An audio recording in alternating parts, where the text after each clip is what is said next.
Hi everyone, 12:30 here on Live Impact News on WCNC Plus. I'm Jane Monreal, Nick Sturdivant in later tonight. We'll both be joining you here on WCNC Charlotte at 4. You know the story. We are covering weather. We want you to be weather alert, and our weather impact team, all 6 of them, so busy staying on top of this. The one and only Larry Sprinkle joining us here in the Live Impact studio this afternoon. Thank you. We love this is more than a cameo too. Yeah. We're making Wow, you work for your bread and butter today, Larry. Yeah. Bread and butter, bread Earn and that milk. icon status. Yes. Thank you very much. I mean, how many people eat really, like milk sandwiches? Milk sandwiches? Yeah, the bread and milk thing. That was. I've never you know understood what? that. I I never did. understood it either.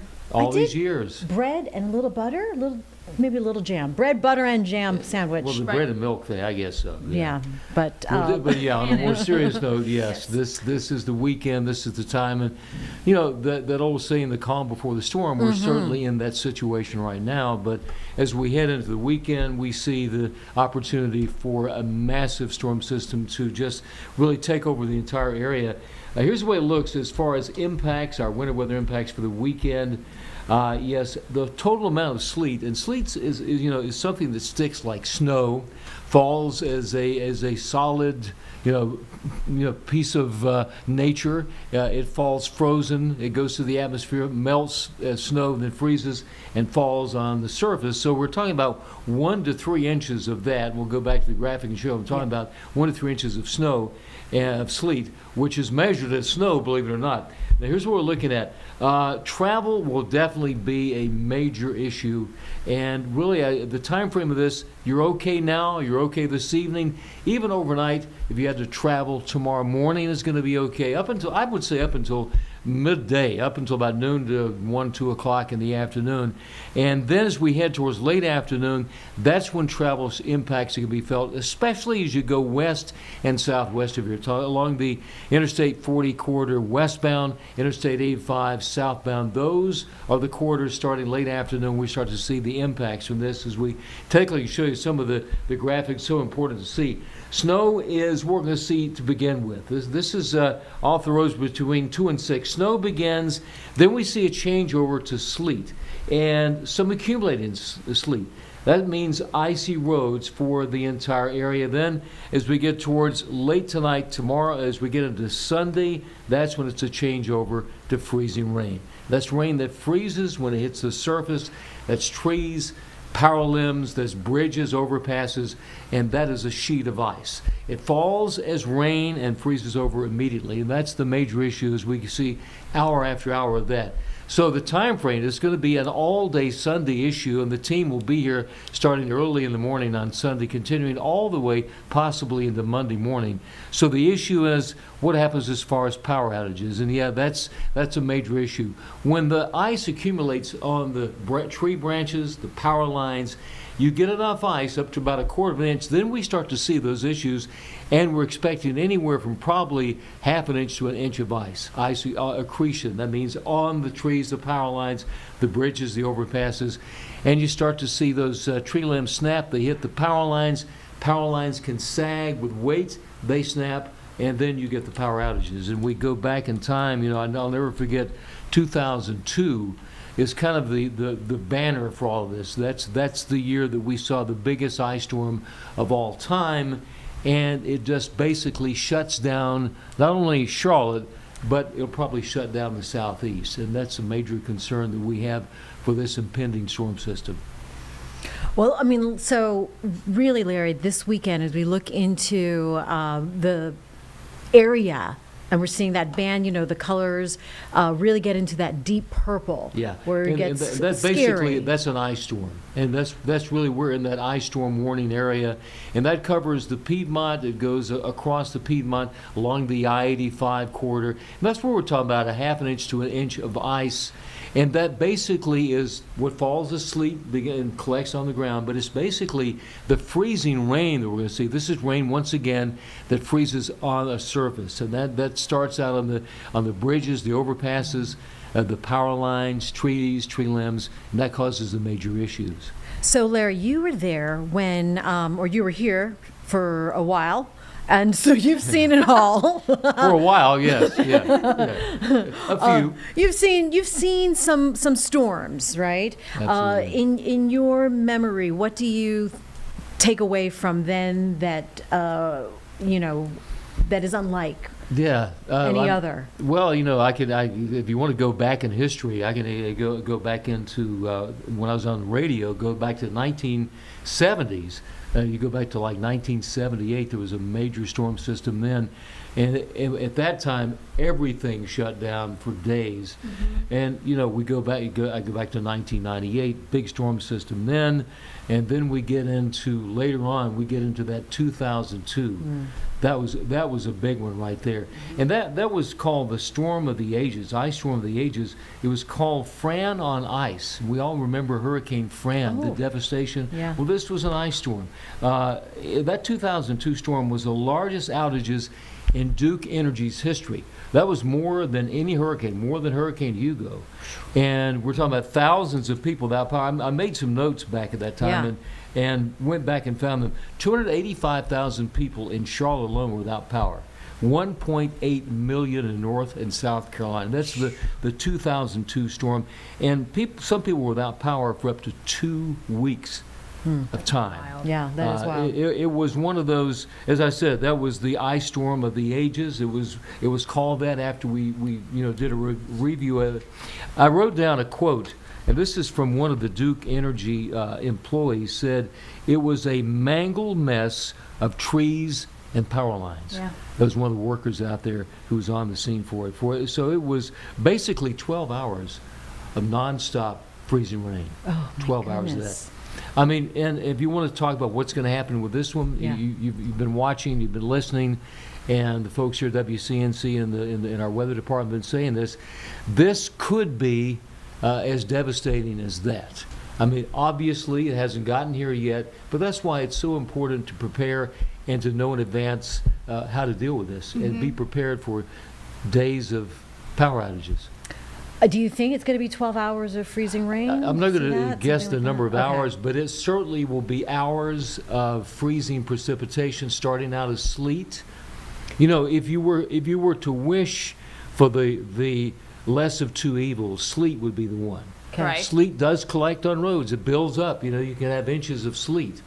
Unfortunately, we're going to see a changeover to freezing rain. Everything in weather is based on what happens here, but not only here, but when you go up in altitude, thousands of feet up. So everything starts out as snow, and we talk about this warm nose. It's like a sandwich where you have a top layer extremely cold. Then there's a layer of warmer air above freezing, and then another area below that of cold air.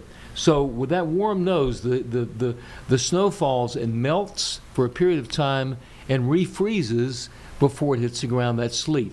Or it has time to only melt a little bit and falls as a frozen object. That's sleet.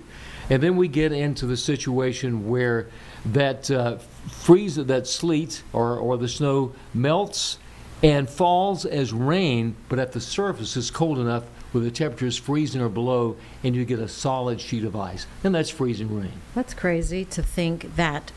I'm visualizing it rain, and then Yeah. it hits the ground and it freezes. It freezes. Yeah, that's It's on exactly what contact. it is. That's what freezing rain is. Yeah, Yep. It's what's happened. That snow is melted and falls as a raindrop, or falls as sleet, and then goes to a little bit warmer atmosphere, turns into a solid into rain, a drop of rain, and then a sheet of ice at the surface. I know it's kind of confusing about the precipitation, but once again, freezing rain is rain, a raindrop that Right. freezes instantly on the surface. Right. And we will see some We'll see of that That's- at some point. That's definitely so, and I think that's a Sunday event, and then some of this could, turn over to on Monday, early Monday, as just rain. And then, you get rain that falls just as rain. But once again, when the temperature is way below freezing outside, that's more ice to what we already have. I have a question for you, Larry. Yeah. In your years of being here and you've been through these major events, we were talking with Chris this morning about road impacts because Right. there are some people, nurses, doctors, Yes. emergency It's personnel, that imperative, have yeah. to drive. Yeah. Yes. Have you, in these events, have they ever shut down roads completely, like major interstates, Well, that's, thoroughfares? yeah, I've seen where interstates have had to be shut down Right. because of so many accidents, and that's why people, unless it's imperative, unless you are, you work in law enforcement, you work as a firefighter, medic or whatever, those people have to be out. Essential workers, yes. If you don't, more people out there, the more we're going to see the problems develop. And that's Right. what's happened. People have been out on the interstates. You have these major accidents. It happened in Raleigh not that long ago, in the past couple of years. What I've seen and what we do, what I've done as someone who has to be here, Yeah. if you're driving and there's no one else out there, you can deal with sliding Right. and slipping but the more people, the more problems develop. So we're trying to limit the number of people who are out, and that's why I get everything done by tomorrow, say early afternoon. Then you're ready, you're prepared. If you wait until the last minute, if you're trying to do this Saturday night or Sunday, it's too late. Right. That's when the problems are occurring. Yeah. Yeah. And I've definitely seen that. And that's why it's only if there are people, it's necessary. Right. If you're in the medical field, if you're a firefighter, a police officer, You have to go to work. you have to be out there. Yeah, And no, then- we were asking Chris this morning Yeah. for our own personal Personal necessity. timeframes. Exactly. I have to drive midnight Yes. ish, Saturday night. Right. On a major interstate. On a major interstate. Carlene has to come in Right. after We Yeah. were just curious to see Sunday if they've morning. ever shut down Okay, roads yeah, entirely, like big interstates entirely, I just to think kind of avoid it. interstates, but and here's what I think I even heard Brad talking about this, and I've done the same thing. Stay off the major roads, stay off the interstates, go the secondary. When I've come to work at this station over the past 40 years in these severe weather situations where it's been ice or snow or whatever, I always go the old-fashioned way into Charlotte, and I'll because I live in Matthews, I'll hit Monroe Road and take that all the way up to 7th Street into Charlotte, into Uptown, to Tryon, Right. and then I take Tryon South, and that's basically, that whole trip is basically a flat trip. There's not too many hills or anything like that. So stay on the secondary road. It's one time where secondary roads are important. Right. They're the less traveled, and in many cases, the less problems you have, Right. as long as they're not hilly or whatever. But I would say, like I do, find the old highways that come into Charlotte and out into our part of the Charlotte area here in the southwestern corner of Billy Graham Parkway. Yeah, it's important. People in the media, and a lot of people ask, why are you guys out? Well, we are a federally licensed organization whose responsibility is to give information to the Right. public. Right. And so it's imperative that people in this industry have to be out in it as little as possible, but you have to make We it still from have point to A be to point into B. it, Yeah. yes. Yeah. Yeah, And once you're here, you stay here. Exactly. Yeah. Yeah. Chris, I know, is going to be hunkered down here and before the calm before the storm, as we hit the crux of this storm.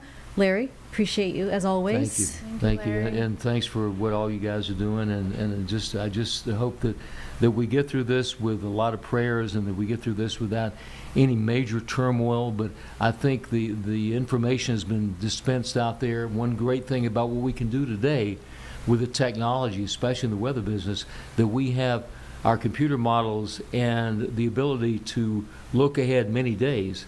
Back to 2002, the time frame was only a couple of days beforehand. I mean, we knew that we're going to look at a winter storm system, but the circumstances, the negative parts of that, developed a couple days out. So the warning now is much sooner than back in those days when we had less technology. Right. So Yeah. much more Heed the time. warning. Yeah. To heed Yeah. the warnings, That's it. and Yeah.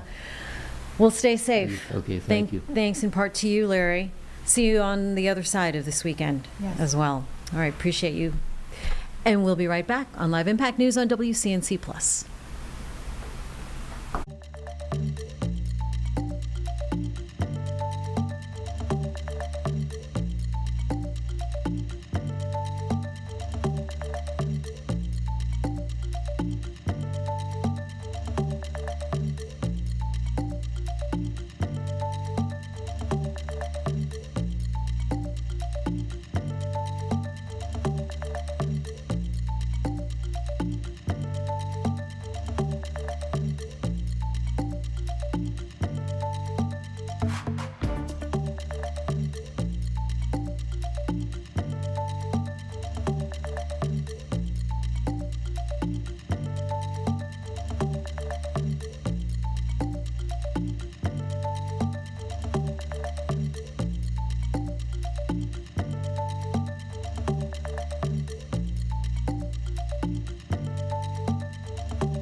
Here on Live Impact News at 12:48, I'm Jane Monreal. Thank you for watching. We are keeping you updated with some of the latest press conferences. One being wrapped up just moments ago from North Carolina Governor Josh Stein, from Raleigh and the Emergency Operations Center for today's press conference with emergency officials getting ready for this winter weekend storm. Let's go ahead and play that for you now on WCNC Plus.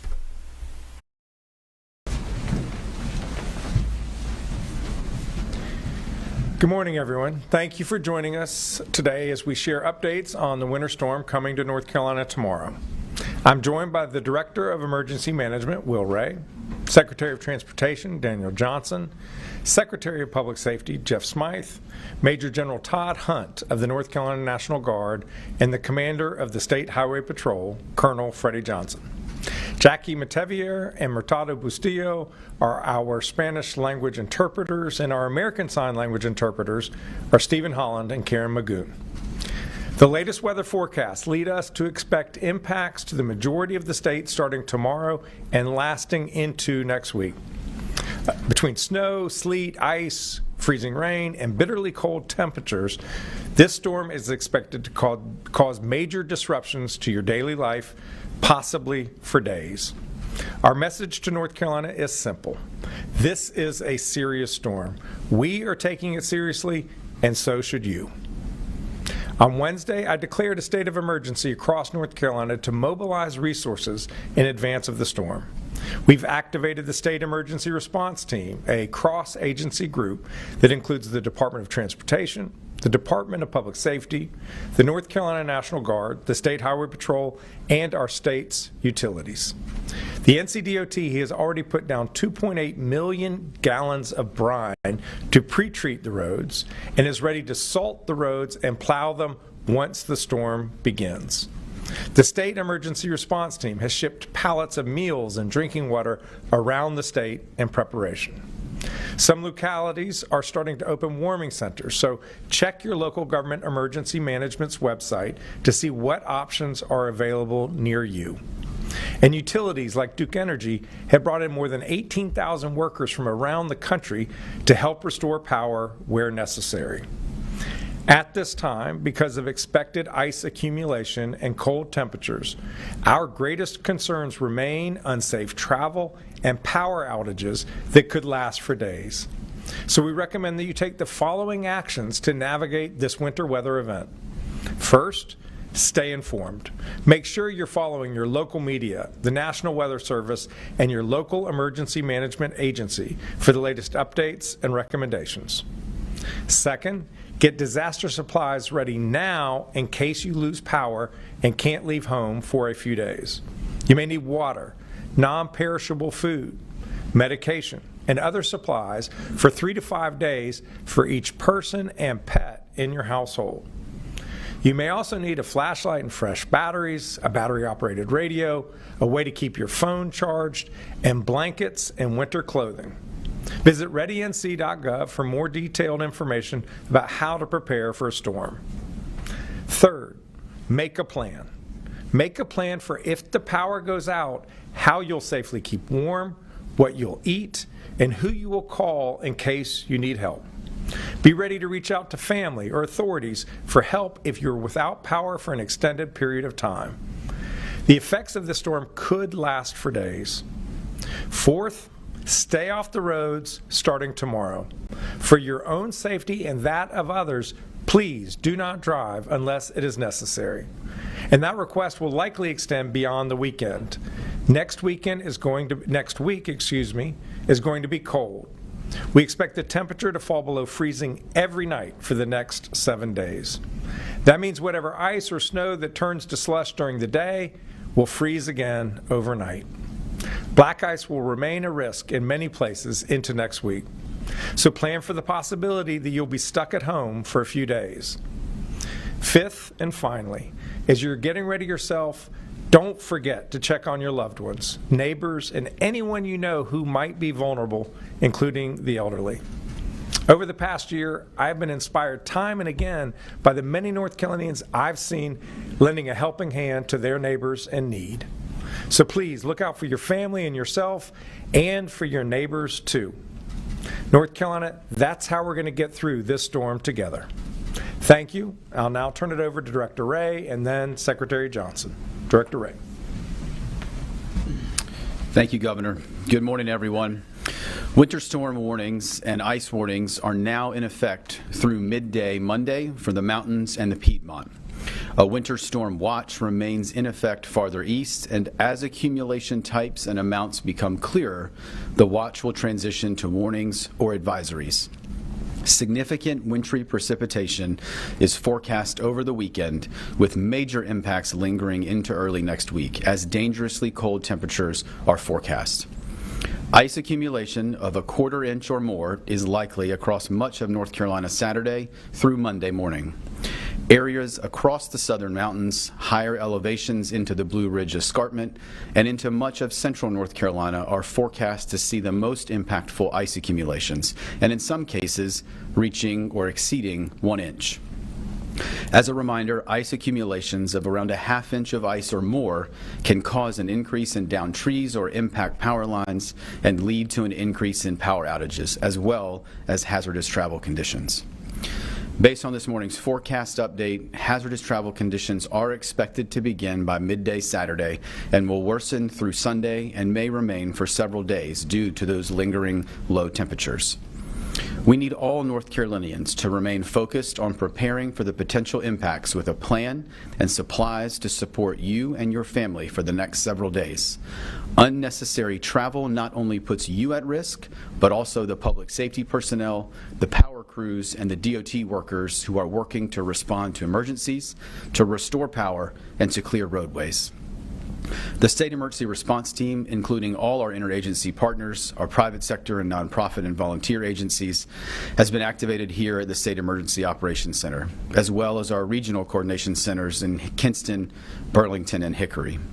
We continue to support commodity distribution from our activated warehouses. As of this morning, the State Emergency Response Team has shipped approximately 65 pallets of meals ready to eat, or MREs, and drinking water to assist communities with shelter operations if needed. This is in addition to over 460 cots and blanket shipments to supplement local supply, as well as commodities that have been shipped into local communities over the past several months to assist in building local capacity. Additional commodities are shipping out from our warehouses today into tomorrow. 11 county states of emergency have been declared, and 2 county emergency operations center are activated, with many others monitoring plans to activate this weekend. Communities across the state are opening shelter locations and warming stations. For the most up-to-date information on the resources available in your community, please visit your local government and local emergency management agency's website and social media accounts. Elements of the North Carolina National Guard are active today and pre-positioning across the state to quickly assist the needs of our communities. 95 force packages will be assisting with clearing roadways from downed trees, helping disabled motorists, supplementing our first responders, and assisting with commodity distribution. These force packages include approximately 430 National Guardsmen and women and 170 vehicles, and they will be on station across the state later today. We remain in close coordination with our energy sector partners who are present here at the State EOC and will be closely monitoring power outage information and assisting any needs to quickly restore power in communities that do see outages. The North Carolina Forest Service has placed six task forces on standby to assist local first responders or state agencies with clearing roadways as soon as it's safe to do so.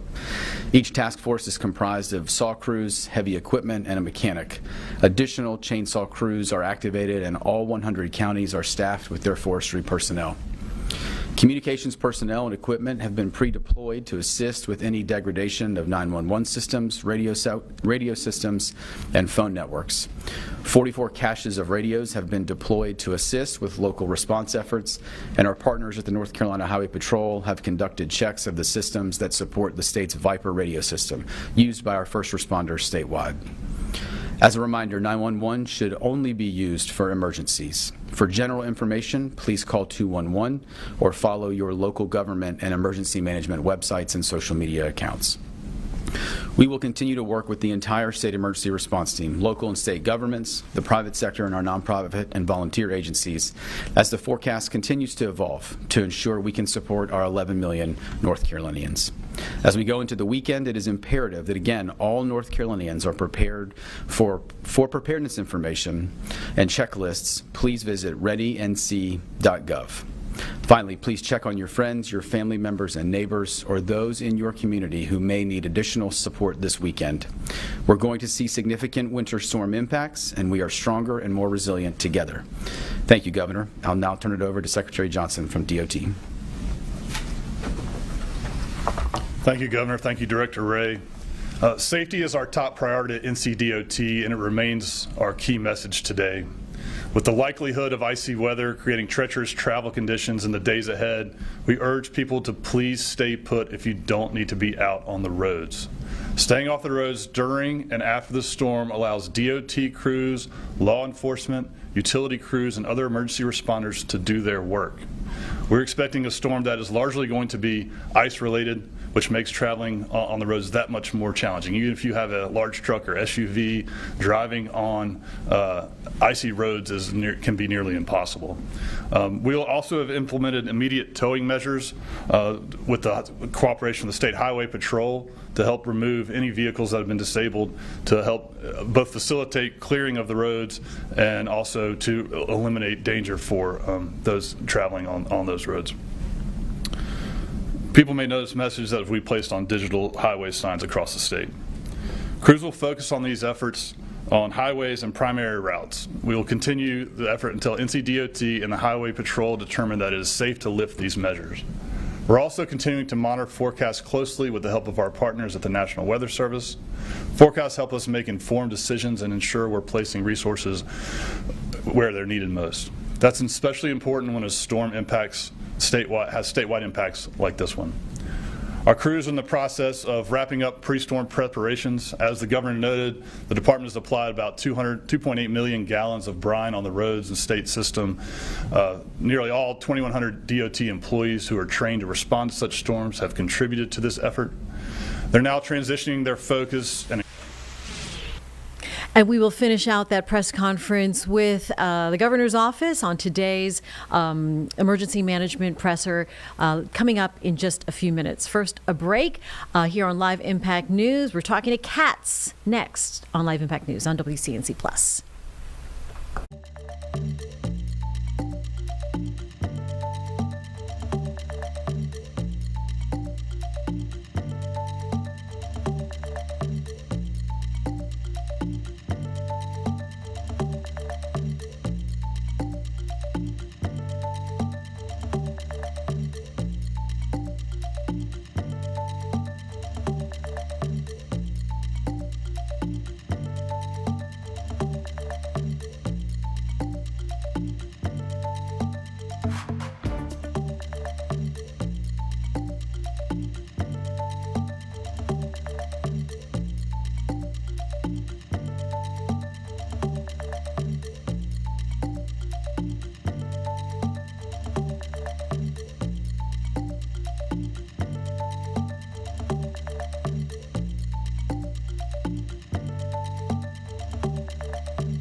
At 102 here on Live Impact News on WCNC Plus, I'm Jane Monreal.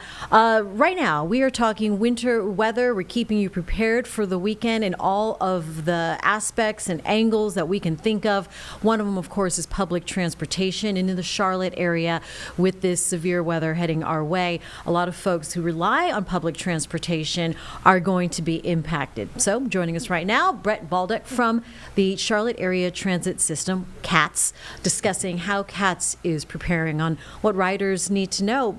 Brett, thanks for coming in this afternoon. I'm sure you guys are busy. Yeah, thank you so much. We are busy, but we are ready for whatever Mother Nature is going to throw at us this weekend. All right, so what are you monitoring this weekend as it relates to the operation? Yes, so operations are running as normal as of right now. We did make a preemptive decision to not run the Gold Line, so suspend streetcar service tomorrow, Saturday, as well as Sunday. And that's for multiple reasons. It's a streetcar, so obviously that system is running in the street, and those conditions we can't control. CDOT does a great job of treating the roads in Charlotte, but there are other roads that need to be treated, not just the Gold Line. So we made the decision based on the forecast, based on the potential conditions, to take the streetcar down because we did not want it stuck in the street, blocking emergency traffic, those sort of things. So that decision has been made. But other than that, everything is still going to run as normal until conditions change. So it's all going to be based on conditions across the system. All right, yeah, that makes sense, absolutely. And so when you monitor the imminent conditions, what's the protocol, if any, when you go ahead and trigger some of the stoppages? So I know, for example, we're watching the forecast, and right now, Sunday morning, it looks like we'll have freezing rain. So for the Blue Line, we have ice cutters that we can attach to the trains, and it will basically cut the ice off of the overhead wires that operate the Blue Line. And that's for two reasons, obviously, to take the weight off of them, but also the Blue Line needs to make contact with that wire in order to move. So we're getting the ice off so the Blue Line can still move its forward motion and transport people where they need to go. So that is a plan for Sunday, is to get those ice cutters out very early so we can open up service at 5 a.m. and hopefully continue the Blue Line service. Now, for the bus side of things, we've made the decision, our bus operations, that depending on how serious or poor the road conditions become, we will begin taking the buses off of the side streets and keeping them on the main roads, like your Central Aves, your Beatty Ford roads, your uptown streets, to make sure that we don't have buses that are stuck on residential streets that are not treated. So that is the plan as of right now. Obviously, things can change, but our main thing is we know that there are essential workers, hospital workers, airport workers that are going to rely on transit no matter what the weather is to get to where they need to go.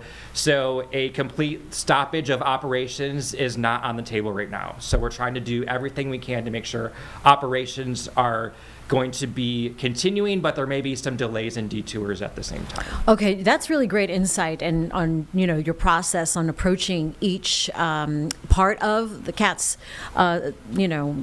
routines. So us essential workers, we're talking about it in-house here as well, but like you said, yeah, airport workers and of course first responders. You have an app. Is that going to change at all? What should people be looking for? Yeah, so a big thing obviously we know is keeping people updated this weekend. So we are telling people to download the CATS Pass app. There is a special section in there with a red snowflake and a red exclamation point that says detours and delays, I believe it says. And in there is where you'll find all the latest information. There will also be a link in there that will take you to our website that will give you all of the bus detours and all of the bus delays in real time. And then if you don't have the app, you can go to our website at ridetransit.org, and all that information will be there. We'll also be pushing it out on Facebook and X as well. So we also will be putting out push alerts on our app as well for any major service disruptions. So our goal is to keep people updated as much as possible this weekend if they do have to travel on transit. And are you just going to do that as conditions warrant, or is there can we check in like in every hour? Is there an update every hour? We're from going to be CATS? having meetings, I believe 3 times a day, but it will be as needed. Those updates will come out if there's a major disruption, that will come out immediately. So we're just asking people to, kind of be by your phone as much as you can. Really, honestly, stay home if you can. But again, those essential workers don't have that option, which is why we're staying open. But I told someone a little bit earlier today, I don't think now is the time to use transit this weekend to go sightseeing and look at all the ice. Oh, goodness. Just because we want you to be safe as well, because, getting on and off a bus or on and off the blue line, it's going to be icy on the ground. So we want people to be safe, but we want to be there for people that are essential workers. All right, very good. We're saying don't travel, especially on Sunday morning. If you absolutely have to, there are some options. Those are good ones. Brett, anything else we need to know for travel and potentially going into early next week, because we're going to be below freezing all of next week? Yeah, so even our workers are technically essential workers. We have some of them staying in hotels, our customer service representatives, so we can make sure that our call center is staffed if people have any issues. We have our facilities crew that will be out salting the station platforms and salting the CTC in Uptown and our other transit centers to make sure those sidewalks don't become icy. So our best piece of advice is we have the people there so transit can continue to move, but please don't travel this weekend unless you absolutely have to. All right, those are the same messages that we have as well. Brett Baldeck from CATS, thank you so much for the update and for letting us know exactly how you guys are processing things as well. It's an interesting way to check in with all these agencies and their approach to keeping folks and themselves safe. All right, Brett, thank you. Thank you. And we'll be back on Live Impact News on WCNC Plus.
Here on Live Impact News on WCNC Plus, after talking to CATS, we'll get you back out to our state officials talking about the winter weather and how they are preparing their emergency operations center. Let's go back to that now here on Live Impact News.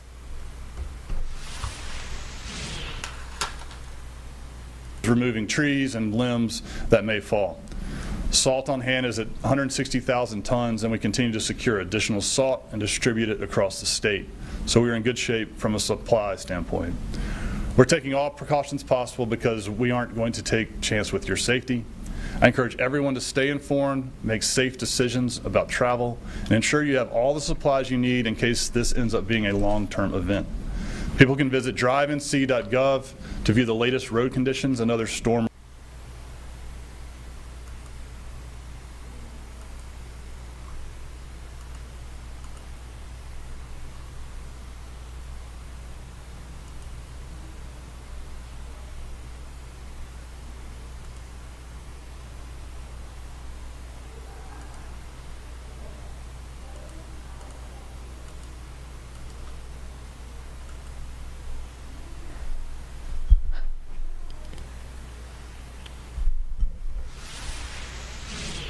All right, well, it looks like we are not getting any volume on that. We will go work that out. In the meantime, there is another press conference. This time, it looks like from emergency officials in Georgia. Let's go to this. This is happening live on Live Impact News. Role and all the agencies that you have and how you coordinate them to a single emergency response. Sure. So GEMA at our core is a coordinating agency, and one of the major roles we play is just that. So our state partners, as y'all know, are great, whether that be DPS, Forestry, GBI, all of the state partners. We work together very closely, and it's times like these that we take on the coordinating role. We look at the task at hand. We divvy it out amongst all of us. We use the state of emergency to kind of cross maybe some non-traditional roles that we have in the past to make sure that we are getting the most effective response to Georgians in need. Is there potential for commutes Tuesday morning to also be impacted from this? Yeah, it's a good question. So another issue we're going to run into, even after the freezing precipitation moves out Sunday night, is temperatures are going to drop well below freezing on Monday morning. So any moisture that's remaining on roads, whether that's from freezing rain or rain later in the day on Saturday, if it's not dried up off of roads by late Sunday night, early Monday morning, it's going to freeze. So I would expect pretty significant impacts across North Georgia for the Monday morning commute. Tuesday morning, we're getting some of the coldest air that we've had in North Georgia in years. We're going to see single-digit low temperatures. That's air temperature with wind chill closer to zero or maybe negatives. So Tuesday morning is going to be brutal cold. Obviously, anything that remains on Tuesday morning is also going to be frozen. Director Lamb, can you talk about any kind of help that we are getting outside of the state of Georgia? Are there other resources being pulled in from Florida or perhaps even from federal help down the line? I know it's a big moving storm. Right now, we don't have, I talked about the utility companies coming in earlier. Right now, those are the only ones that we are getting from out of state, but obviously that would change as resource needs change. But for now, it's just utility companies that are coming in from out of state. Go back to earlier question too, when I mentioned state partners. I'd be remiss if I didn't mention GDOT. They are awesome, and they do such a great job, and they're so good at what they do. And going back to the coordinating piece, we do everything we can to assist them, especially in times like this. Director Lamb, it seems like today is the day for preparation. Tomorrow, the day for action here at the Emergency Operations Center, and hopefully inaction for people at home. What is one thing that you would tell Georgia families tonight that they need to have on their mind before they go to bed? Be weather aware, stay informed. Between our website, FEMA's website, there's a lot of information out there as far as being prepared. But I would say the biggest thing I stress to them is have that interest in being prepared and what that means, and then go seek out and actually do it. Because we talk about this all the time, and we've mentioned it in here several times today. We all believe it's not going to happen to us until it does. I would just tell everybody if this storm is significant enough, you need to be taking the proper preparations now and not to wait till later, because you may not have that opportunity. What about panic buying? Are there examples that you want to tell people people may be trying to be proactive, but also that could mean less supplies for other folks? What do you want to tell those folks? Tell me the first part again. About panic buying, people going in? Well, don't panic. I mean, that goes into part of taking, being prepared. You get prepared where you don't have to panic. So, yeah, don't panic buy. You go out and get what you need when you need it. You look at the skin as part of being informed, being weather aware, and that way you can make smart decisions and don't panic buy.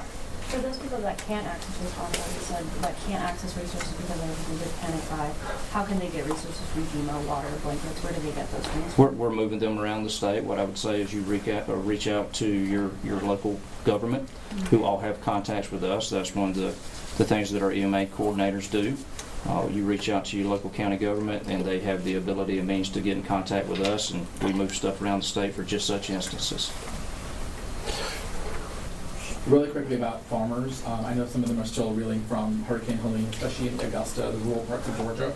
This is certainly going to be another impact. What's being done to help protect our rural communities, especially farmers, still reeling from the last one? Well, I think farmers are going to fall into the category of everybody else. This is one of those things.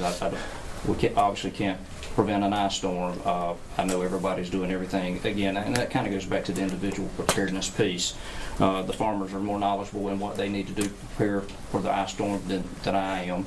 So that kind of falls back into the individual preparedness piece and being prepared and informed, so they can take the necessary steps that they need to.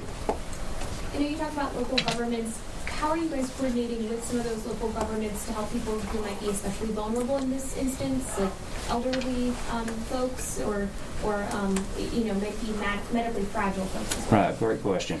So multi-piece, one of the things I would say that's very important, when you have an EMA director that is put forward into a county, they go through an EMA school, which we host here at GEMA.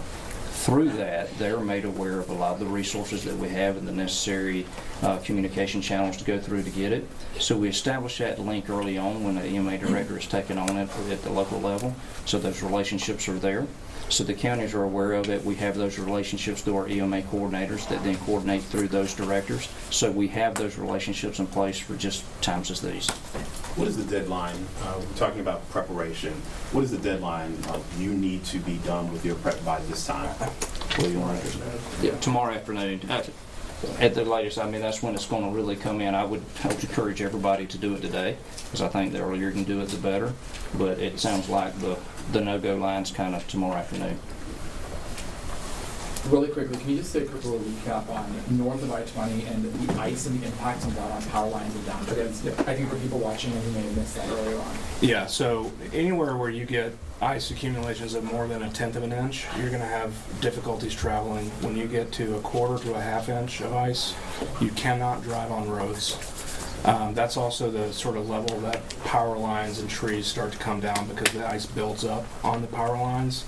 Trees fall, power goes out, and if power companies can't get to All right, those time right now areas is 1:19 here on Live Impact News on WCNC Plus. As we get you ready for this storm, we're going to shift from Georgia now back to home base and Charlotte and certainly Mecklenburg County. We have county officials now meeting with a live press conference here on Live Impact News. Let's listen in.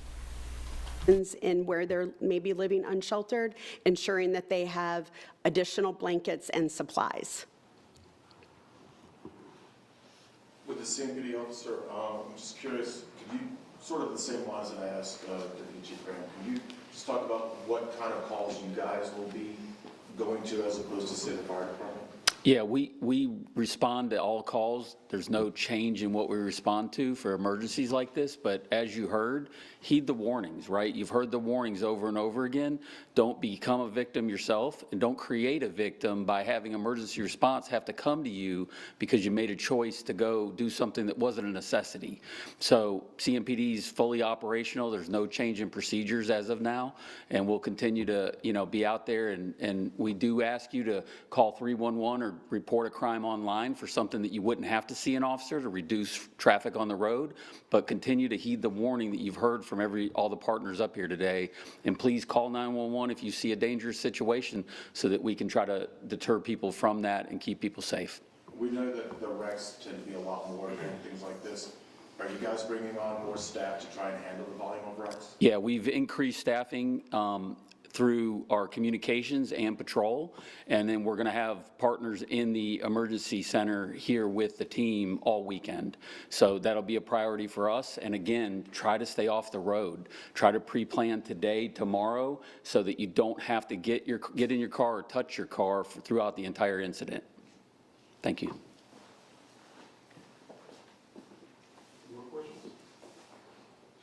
All right, that'll wrap up this. Thank you all for joining us.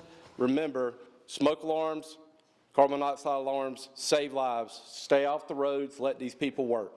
Thank you. And we'll have more of your storm coverage here from Live Impact News on WCNC Plus after a 2-minute break. We'll be right back.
Here on Live Impact News on WCNC Plus at 1:24, I'm Jane Monreal. We are keeping you weather impact alert for this weekend.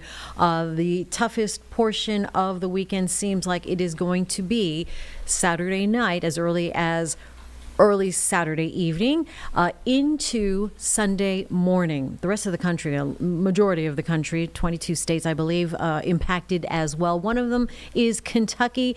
They are holding a live press conference right now. Let's go to that on Live Impact News on WCNC Plus.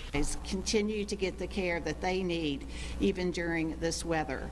Also, we will help pick up needed prescription medication that wasn't ready, maybe before the storm came its way to Lexington. We will help make sure that you get that critical medication.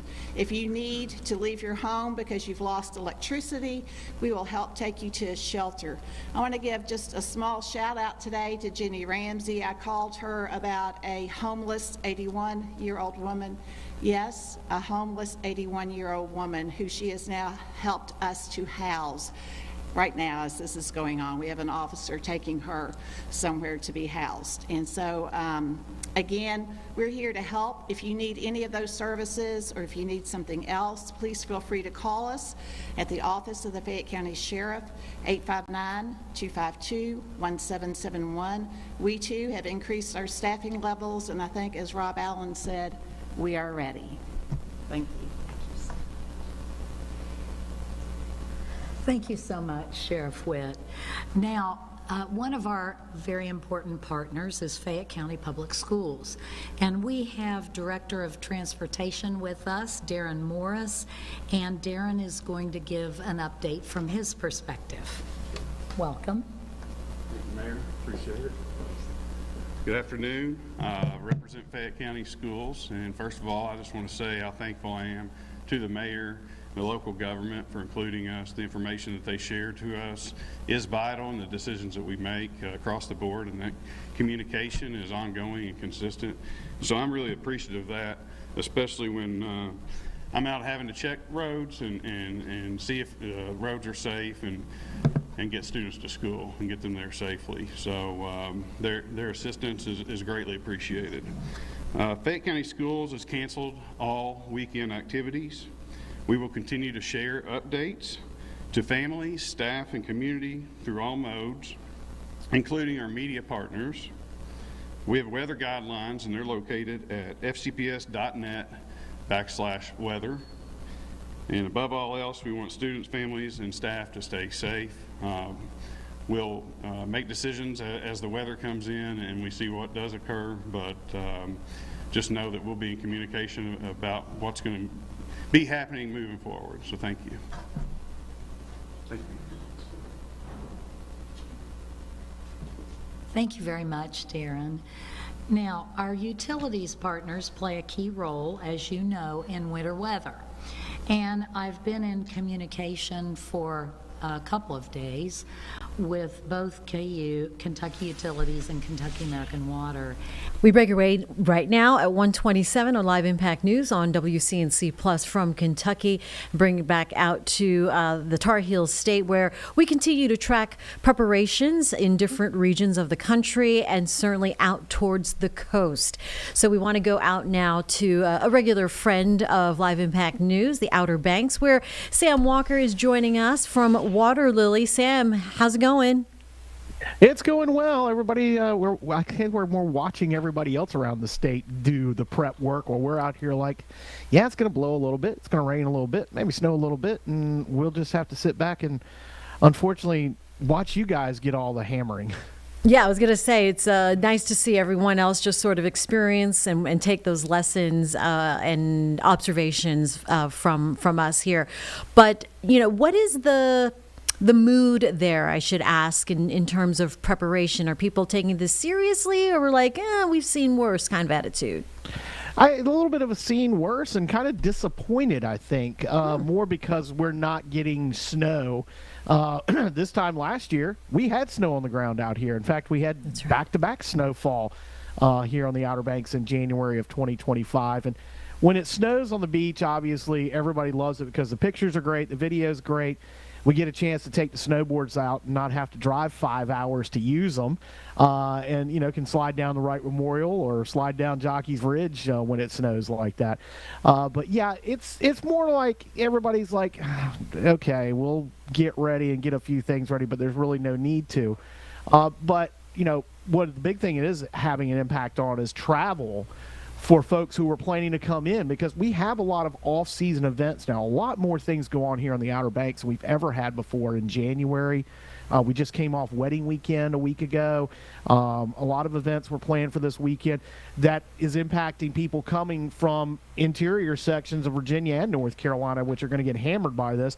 And those folks have canceled plans, canceled weekend getaways, for example.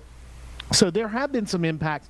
But as far as things getting ready out here, it's more, we're going to the grocery store because it's going to rain all day or snow a little bit and then rain all day pretty much for the weekend, and blow a little bit. Yeah, just kind of going through the motions because everyone else is, it sounds like. Mm-hmm. Yeah, that's a good way to put it. The NCDOT has been out. They have put down the brine on all the roads, all the major roads here and all the bridges, which of course obviously create our situation out here is unique because we've got bridges which do freeze a lot faster, and they're long. I mean, we're talking about bridges that are 2 and 3 miles and 4 miles and 5 miles long. So there's some angles to that other parts of the state, other parts of the country don't have to deal with. We've got Ocracoke, for example. The only way to get there is by ferry, and when you get below freezing temperatures, those ferries do have to run through water, and that water sprays up on the deck, and if you get winds up to a certain point, they don't even run, but you get a little bit of a wave out there. You've got ice all over the decks of those ferries. You've got ice on the steel loading docks that they use to get cars and people on and off.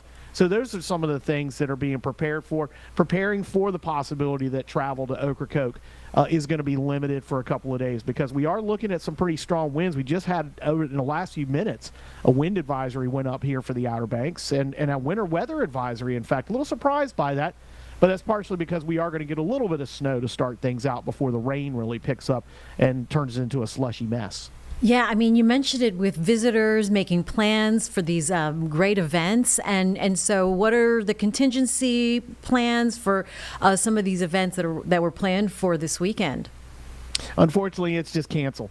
A lot of that's because of the planning that goes into a lot of them weeks and months in advance. For the most part, it's kind of tough to reschedule things, whether it's just simply an artist, a musician who is going to play at a winery down the road because she's going to be in Florida for the next 2 months. Things like that. Hotel rooms, obviously, those come into play, vacation rentals, because as much as we have inventory available, a lot of inventory goes offline this time of year because this is when you do your renovations. This is when you do your deep cleans. This is when you replace all the furniture in the vacation house. So sometimes it's a little tougher to try and rebook somewhere else because a lot of times things are just offline. So in most cases, things that were planned for this weekend are being canceled, even though the weather's not having a direct impact. It's really about the fact that you're not going to have those people coming from Richmond and Washington and Raleigh and Charlotte and elsewhere around the mid-Atlantic. They're not going to be coming in for these events. So it's really kind of pointless to have them. Yeah, and good point with, this is the time to get things done.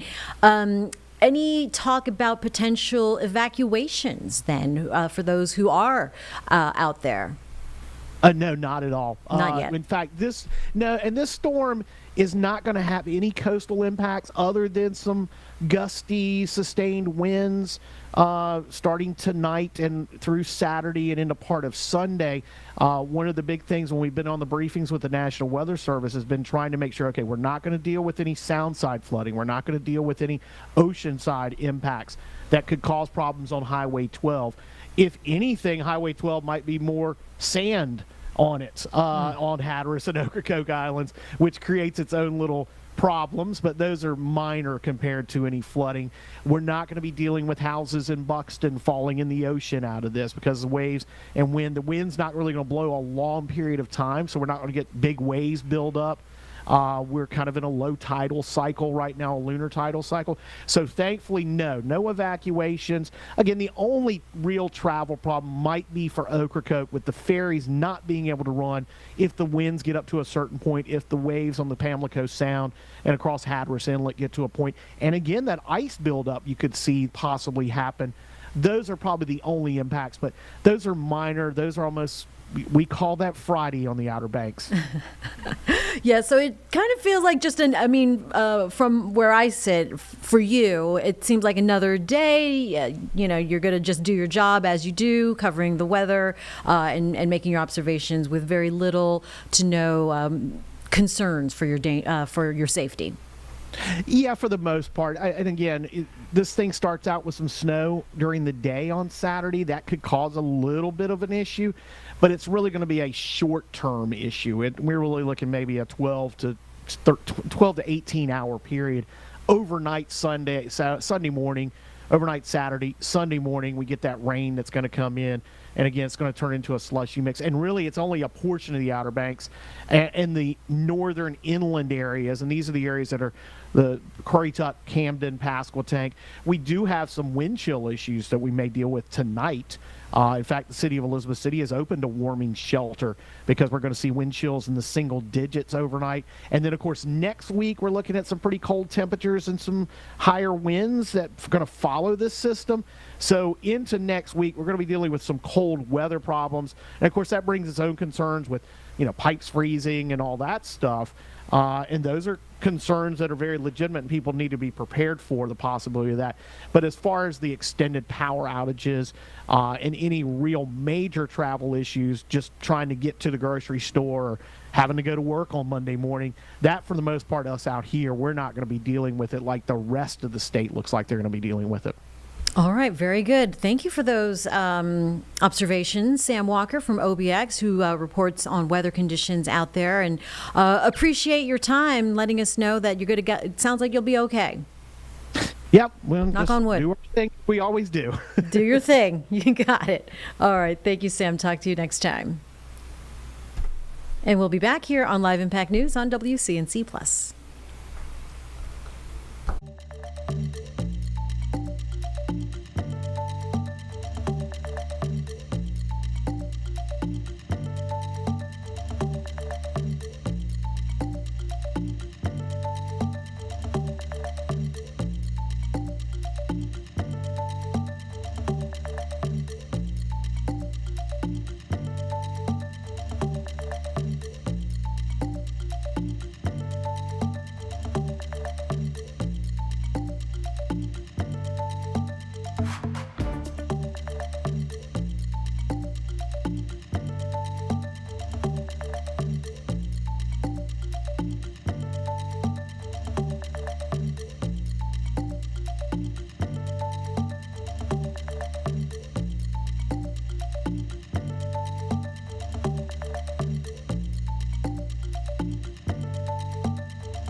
We're back here on Live Impact News on WCNC Plus at 1:39. Let's go back to the emergency response team from Raleigh, including North Carolina Governor Josh Stein, for today's press conference. We were fixing that audio. It is now back up and running. Here it is for you now on WCNC Plus. Extend beyond the weekend. Next week, is going to be cold. We expect the temperature to fall below freezing every night for the next 7 days. That means whatever ice or snow that turns to slush during the day will freeze again overnight. Black ice will remain a risk in many places into next week. So plan for the possibility that you'll be stuck at home for a few days. Fifth and finally, as you're getting ready yourself, don't forget to check on your loved ones, neighbors, and anyone you know who might be vulnerable, including the elderly. Over the past year, I've been inspired time and again by the many North Carolinians I've seen lending a helping hand to their neighbors in need. So please look out for your family and yourself, and for your neighbors too. North Carolina, that's how we're going to get through this storm together. Thank you. I'll now turn it over to Director Ray and then Secretary Johnson. Director Ray. Thank you, Governor. Good morning, everyone. Winter storm warnings and ice warnings are now in effect through midday Monday for the mountains and the Piedmont. A winter storm watch remains in effect farther east, and as accumulation types and amounts become clearer, the watch will transition to warnings or advisories. Significant wintry precipitation is forecast over the weekend, with major impacts lingering into early next week as dangerously cold temperatures are forecast. Ice accumulation of a quarter inch or more is likely across much of North Carolina Saturday through Monday morning. Areas across the southern mountains, higher elevations into the Blue Ridge Escarpment, and into much of central North Carolina are forecast to see the most impactful ice accumulations, and in some cases, reaching or exceeding 1 inch. As a reminder, ice accumulations of around a ½ inch of ice or more can cause an increase in downed trees or impact power lines and lead to an increase in power outages, as well as hazardous travel conditions. Based on this morning's forecast update, hazardous travel conditions are expected to begin by midday Saturday and will worsen through Sunday and may remain for several days due to those lingering low temperatures. We need all North Carolinians to remain focused on preparing for the potential impacts with a plan and supplies to support you and your family for the next several days. Unnecessary travel not only puts you at risk, but also the public safety personnel, the power crews, and the DOT workers who are working to respond to emergencies, to restore power, and to clear roadways. The State Emergency Response Team, including all our interagency partners, our private sector and nonprofit and volunteer agencies, has been activated here at the State Emergency Operations Center, as well as our regional coordination centers in Kinston, Burlington, and Hickory. We continue to support commodity distribution from our activated warehouses. As of this morning, the State Emergency Response Team has shipped approximately 65 pallets of meals ready to eat, or MREs, and drinking water to assist communities with shelter operations if needed. This is in addition to over 460 cots and blanket shipments to supplement local supply, as well as commodities that have been shipped into local communities over the past several months to assist in building local capacity. Additional commodities are shipping out from our warehouses today into tomorrow. 11 county states of emergency have been declared, and 2 county emergency operations centers are activated, with many others monitoring plans to activate this weekend. Communities across the state are opening shelter locations and warming stations. For the most up-to-date information on the resources available in your community, please visit your local government and local emergency management agency's website and social media accounts. Elements of the North Carolina National Guard are active today and pre-positioning across the state to quickly assist the needs of our communities. 95 force packages will be assisting with clearing roadways from downed trees, helping disabled motorists, supplementing our first responders, and assisting with commodity distribution. These force packages include approximately 430 National Guardsmen and women and 170 vehicles, and they will be on station across the state later today. We remain in close coordination with our energy sector partners who are present here at the State DOC and will be closely monitoring power outage information and assisting any needs to quickly restore power in communities that do see outages. The North Carolina Forest Service has placed six task forces on standby to assist local first responders or state agencies with clearing roadways as soon as it's safe to do so. Each task force is comprised of saw crews, heavy equipment, and a mechanic. Additional chainsaw crews are activated, and all 100 counties are staffed with their forestry personnel. Communications personnel and equipment have been pre-deployed to assist with any degradation of 911 systems, radio systems, and phone networks. 44 caches of radios have been deployed to assist with local response efforts, and our partners at the North Carolina Highway Patrol have conducted checks of the systems that support the state's Viper radio system, used by our first responders statewide.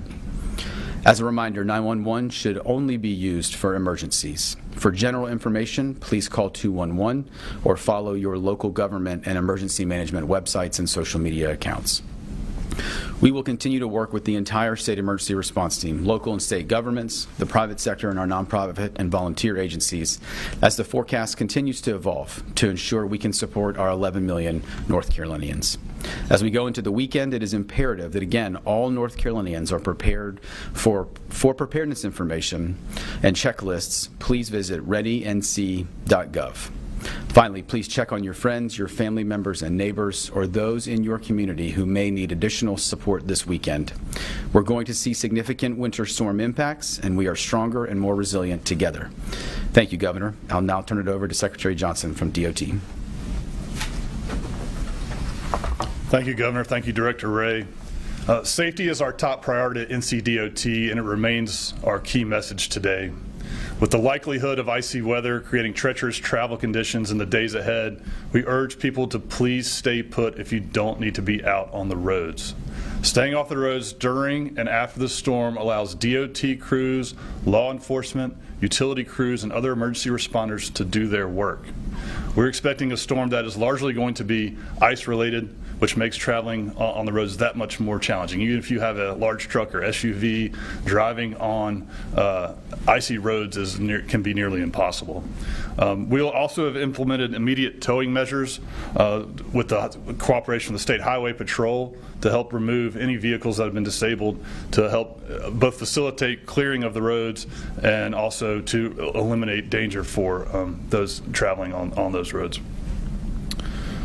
People may notice messages that we placed on digital highway signs across the state. Crews will focus on these efforts on highways and primary routes. We will continue the effort until NCDOT and the Highway Patrol determine that it is safe to lift these measures. We're also continuing to monitor forecasts closely with the help of our partners at the National Weather Service. Forecasts help us make informed decisions and ensure we're placing resources where they're needed most. That's especially important when a storm has statewide impacts like this one. Our crew is in the process of wrapping up pre-storm preparations. As the governor noted, the department has applied about 2.8 million gallons of brine on the roads and state system. Nearly all 2,100 DOT employees who are trained to respond to such storms have contributed to this effort. They're now transitioning their focus and equipment to be ready to clear the roads as the storm moves in. This includes removing trees and limbs that may fall. Salt on hand is at 160,000 tons, and we continue to secure additional salt and distribute it across the state. So we're in good shape from a supply standpoint. We're taking all precautions possible because we aren't going to take a chance with your safety. I encourage everyone to stay informed, make safe decisions about travel, and ensure you have all the supplies you need in case this ends up being a long-term event. People can visit drivenc.gov to view the latest road conditions and other storm-related information. Thank you. I'll turn it back over to the governor for questions. Thank you, Mr. Secretary. Thank you, Director Ray. If any of y'all have questions, feel free to go to the microphones on either side of the room.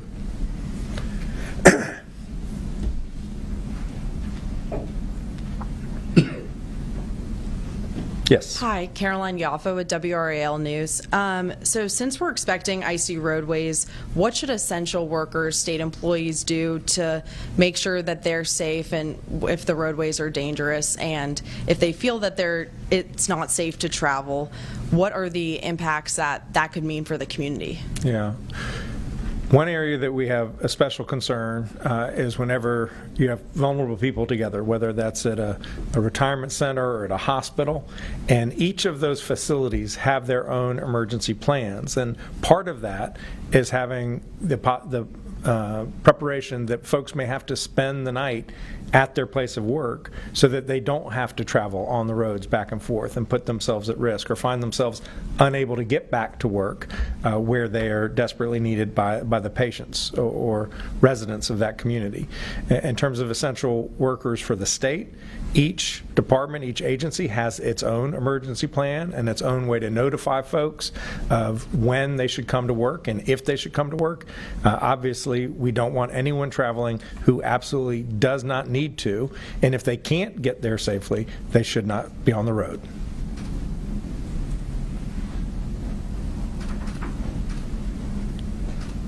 Hi, this is Laura Hackett with Blue Ridge Public Radio. I'm wondering if the state has been in touch with cell service providers and if damage to cell towers and outages are anticipated. We have been here at the Emergency Management Center. We have our private sector partners, whether they're the utilities or they're the cell phone companies, the communications networks. And so we're in regular contact with them, and I'll ask Director Ray to answer to your specific question. Thank you, sir. Thank you for the question. As the governor said, I think one of the things we continue to reinforce here is what we do is not a public sector function only. And so our commercial telecom partners are here as a part of what we do. They are here in the EOC. We are closely monitoring with them what impacts to their networks they are seeing and how then we need to pivot to adjust resources, whether it's an infrastructure issue, whether it's a technology issue, or some other issue kind of impacting their provision of service. So they are very much a part of what we do. They are here with us and are part of our state emergency response team. And as we move through this event, that's one of the areas that we're going to continue to remain significantly focused on is our network statewide to make sure that folks are able to receive any type of emergency alerts or information, certainly from local emergency services. Just to follow up real quick, so through the monitoring that has already happened, any indication that cell outages will occur? Well, we're always concerned. When you have an ice event like this, it can topple towers. It can have trees fall into towers. So there will also be an incredible demand on the system. Folks are going to be at home.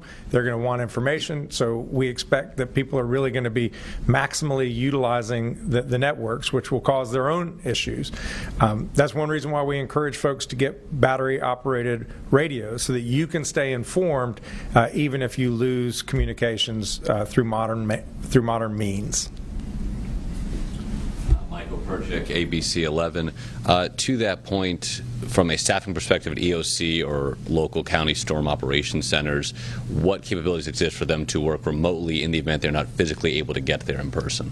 Yeah, well, as I said, each agency of government, whether it's state agency or county agency, has their own emergency plan. So they know exactly what to do, who they've identified before the storm hits, who are emergency personnel. They've identified whether that person can perform his or her work remotely or must come into the office.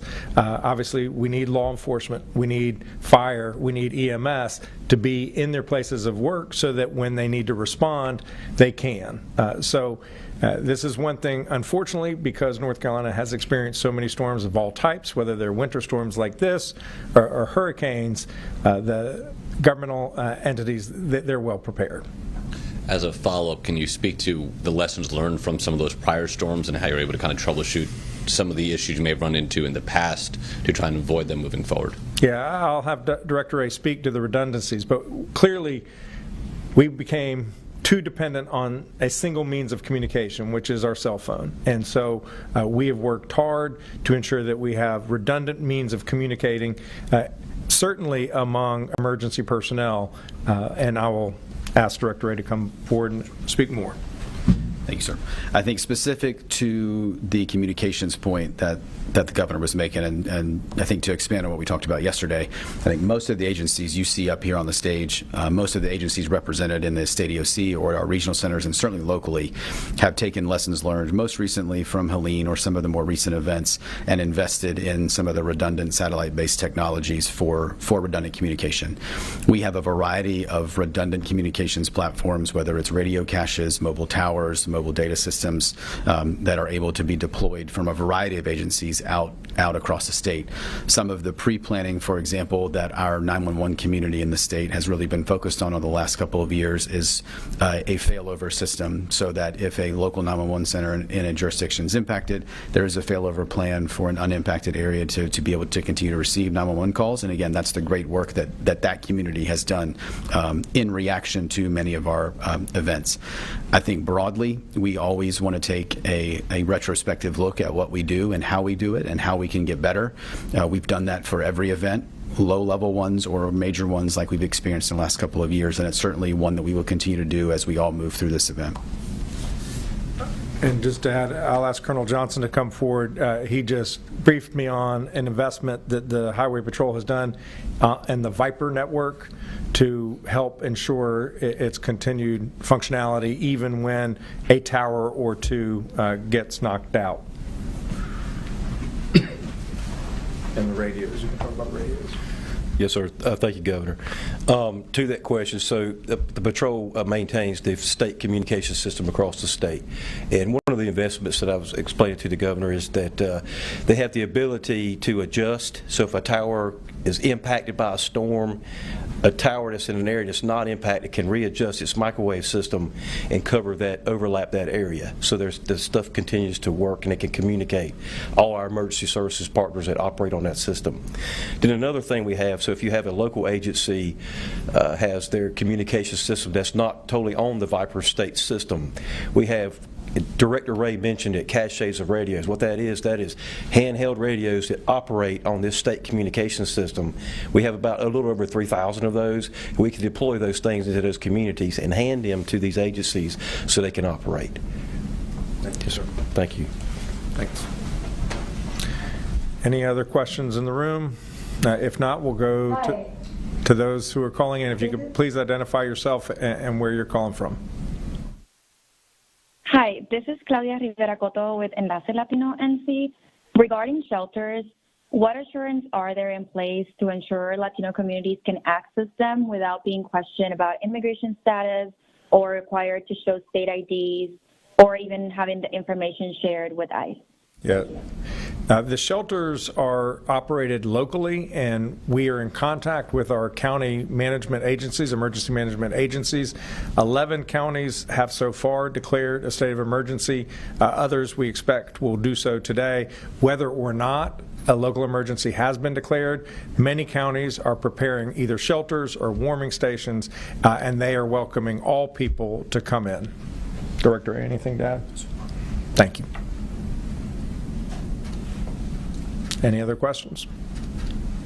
As a follow-up to that, there are no written policies that explicitly prevent asking this type of information from the residents? Can't speak to what the county policies are. Director Ray? I think as the governor said, I think our focus here at a state level and the focus of the public safety communities at a local level for an event like this is how do we provide necessary support and services to all North Carolinians. And so they are going to implement those warming stations based on their local operations. And again, their focus is how do we... I want to bring you some breaking news updates here on school closures that we have learned now. I want to update you as we're going to start with CMS because of this weekend weather. It is going to be closed Saturday and Sunday for all of those weekend activities, field trips, extracurricular. They will let us know about Monday, but we do know Saturday, Sunday closed for activities. Rock Hill, word is that they are also going to close Saturday and Sunday as far as any of weekend activities planned. They will let you know about school for Monday. They will let parents and families know. Make a decision by noon on Sunday. Clover It is closed Saturday and Sunday for extracurricular activities. And Anson County just went ahead and said that they are going to close school on Monday. This is a regular school closing day, not even a remote learning day. As we learn about more school announcements and school district closures, we will pass that on to you. But we'll keep you updated here on Live Impact News. We're going to take a break. We'll be right back on WCNC Plus.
Time right now is 2:02 on Live Impact News on WCNC Plus. I'm Jane Monreal. We are keeping you weather alert for the weekend.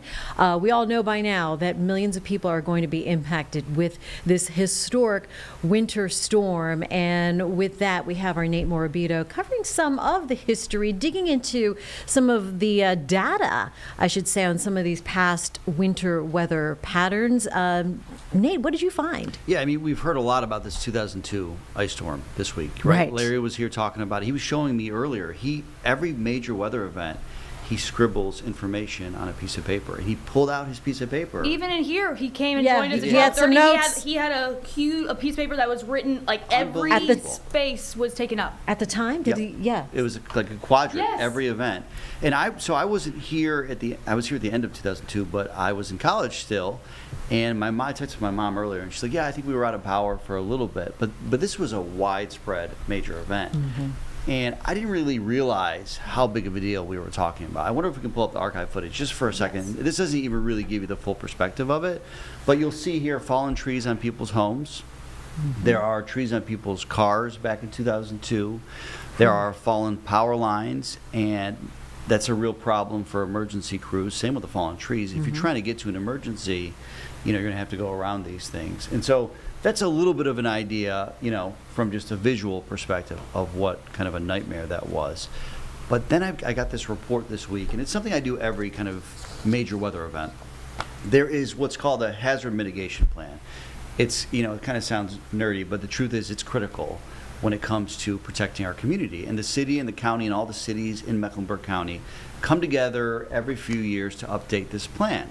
And this plan is kind of a gold mine. It's a history book of what has happened before. And I was reviewing this, I started earlier this week, and I kind of looked at it closer today. And this is kind of the big takeaway. Since 1999, there have been more than 700 severe weather events affecting Mecklenburg County. The 2002 ice storm caused $40 million worth of property damage. All of those 700 plus other events combined don't even come close to that number. So we're talking about hurricanes, flash flooding, Wow. tornadoes, and ice storm caused that much property damage. And I'll say this too, since the 60s, FEMA major disaster declarations, Mecklenburg County's only received 7 of them. That 2002 ice storm was one of them. Now, obviously, there are some differences. I know Brad talked about it this week. There were leaves on the trees still at that time. This was in early December, so the leaves can kind of hold more ice. That was the middle of the week. We're talking about the weekend here. But the whole idea of sharing this with you is that these storms can be really damaging. Catastrophic. And a few minutes ago, there was a big press conference, I'm sure you all carried it live, where at the time, a rookie firefighter who's now, in command of emergency management was kind of recalling that day and what it was like. And take a listen to White Graham, what he said about that situation that day and how busy it was for them. At that time, we held an entire shift over, and it was so busy that we couldn't keep track of all the calls. And I remember walking on Fire Station 3 at, 3 or 4 in the morning, and all the firefighters were laid out on the floor because they'd been up all night. He added that basically when you have a storm like this, you're going to have more fires, you're going to have more falls, you're going to have more emergency responses, which is why they want the roads clear. But again, if this becomes a real freezing rain and ice situation more than the sleet, much like the 2002 situation, this can really be devastating to our infrastructure, to our power lines, to our trees. I recently got one of my huge trees in my yard trimmed up a bit because I'm always worried, Yeah. But these big branches, you've heard them say how much weight, Chris Mulcahy was saying how much weight they can hold. And when the Right. ice piles on, it can be more and more difficult. So I just wanted to put it into context here because I've been hearing it all week. Yeah. I was out at a shoot earlier this week in the mountains. I had not really been in the newsroom since Monday. I was off on Thursday. And I kept hearing the 2002, and I'm like, well, let's really figure out how bad was this? Yeah. People still talk about it that were affected by it. What we don't want is another one of them. Right. Because if we're talking about the most costly disaster this county has faced, and We're it's in going to be trouble. even worse than that potentially, that is scary. Oh boy, and we have to come in. I mean, and which is what we should do, Right. and what we want to do. This is what we are here for. Right. This is when the job is so Critical. matters and Yes. critical. But yeah, it's like we need to get to where we need to get to as other essential workers Servant need was talking about to. this 2002 storm because he was in High Point at the time. Yeah. I mean, And what, it's- Tuesday? When we were like, when Chris Mulcahy was Oh, it was really... Monday. Yeah, he was right. talking Monday, Yeah. Chris was, this week. Right. And that's what Larry will tell you, too, is that there was only a couple days of, Yeah. preparation for 2002. Right. We've been talking about this all week long. Yes. Right. And now we're really in crunch time where we're, getting close to 24 hours away from really when it's starting to crank up. And I think the point is, unless you have to be on the road, critical. Right. First responders, right? Yeah. Right. We are communicating to people, particularly when we have an issue of maybe power outages and internet issues, something like this could be really crucial. And so, yeah, you're going to have to be careful coming in. But you'll be here hopefully before it's really Sure. getting bad. You're working Saturday, right? Yes, you're tomorrow, yeah, we'll start the 6 p.m. coverage, and I believe we'll actually stream a little bit beforehand, be here on Live Impact, and then take it to as long as we need to. Yeah, and I know I'll be monitoring Sunday, kind of what's going on as well, out and about. And I think that's where they're really concerned, is Sunday morning when we're going to really start seeing Right. those impacts. But really, Chris is saying tomorrow afternoon you really shouldn't be out on the road. That's Right. what Mulcahy Right. told us earlier today. So the messaging really is kind of starting to get finer and finer about really what is needed here. And you heard the emergency officials saying, we are going to need the roads. Yeah. We're going to need you to stay off. If there's down power lines, do not approach it. Right. The difference between using 911 and 311. So it's just, it's wild. I was here during Hurricane Hugo, and I thought that I was a little kid at the time. Right. I mean, we were out of power for a couple weeks, and I thought, wow, I mean, how much worse could that really be? An ice storm caused more damage than that hurricane. Is that wild? Yes. Let's hope we don't have a repeat. Let us hope. But hope is not a strategy either, right? And so we need to be prepared. Yeah, we don't want to panic people. We just want you to be prepared. Yeah, so have just the basics, what you need when it comes to medical and food and survival mode. We're going to be in survival mode. But like Chris also said, and Larry has said this as well, that back in 2002, as sophisticated as the weather models were then, they've even become so much more advanced. And so instead of the 2-3 day notice that people have, we've been talking about it now all week. And so hopefully people are heeding the warnings. I think they are, because a lot of places are sold out of stuff. Yeah, well, it's a Sunday too. So Sunday, what usually you have is church, you have grocery shopping. So hopefully the service workers, of course, will be working generally on a Sunday too. But beyond that, it's not like a Monday morning where you have school, where you have work, everyone's trying to get to work. Who knows if that will make a difference? It's just going to be one of those where, I deal in facts. Like, that's my job, right? So I want to see what happens. Yeah. But I do think the historic perspective is really important, because I didn't think an ice storm was kind of that big of a deal until I saw that number. I'm like, what? Yeah.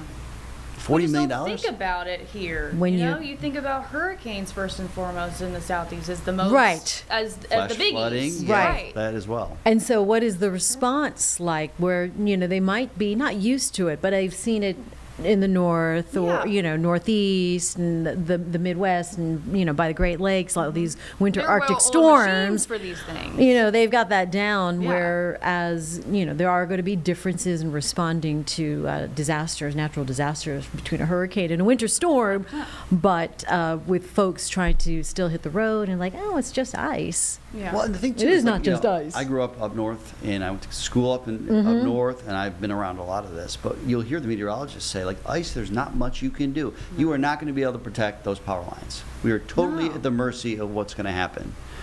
So stay off the road. Yeah. We heard a reporter in Josh Stein's presser that didn't even think about cell phone towers. What happens if cell phone towers go out in this region? What happens then? Things I didn't even think about. Like, oh yeah. You know what? I'm real even thinking like possibility. this. My laptop, it's going to be charged, right? Right. It's got a battery. Make sure I have my adapter for my phone. Do I have a card charger for my phone? Just simple stuff like that to make sure we can stay in communication with people we care for. Sure. Yes. Number one, but also making sure, we got the grill. So what do we have? What do we have in the fridge? What do we have in the pantry?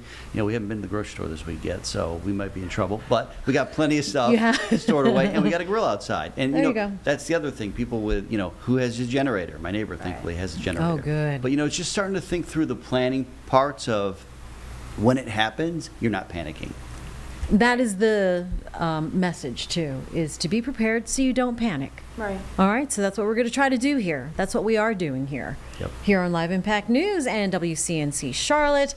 And we are going to bring you extended coverage, like we've alluded to, all hands on deck here on WCNC, starting tomorrow night at 6 p.m., and we'll take you through Sunday. All right, Nate Morbido joining us with some of the history, stark data.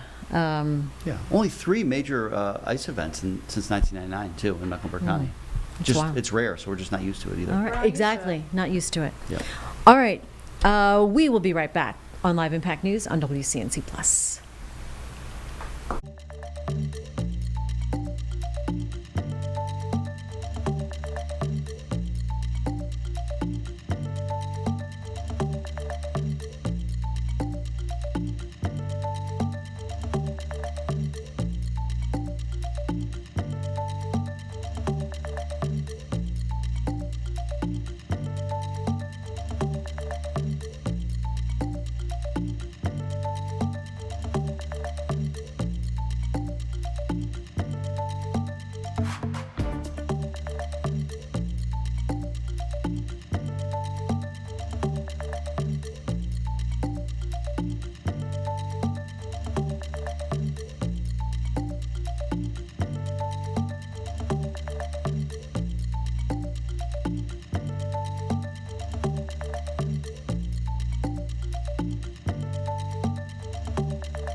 At 2:15 here on Live Impact News on WCNC Plus, we are continuing to bring you the latest coverage and precautions on this winter weather that is imminent this weekend, especially tomorrow in the Carolinas. The Charlotte metro area will be affected starting as early as late Saturday afternoon through the overnight hours into Sunday morning, especially.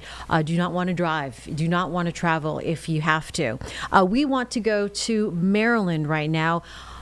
More than a couple of dozen states are affected, millions impacted by this winter storm that's heading our way.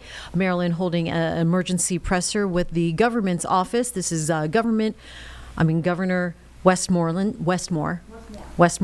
He is speaking now. Let's listen in.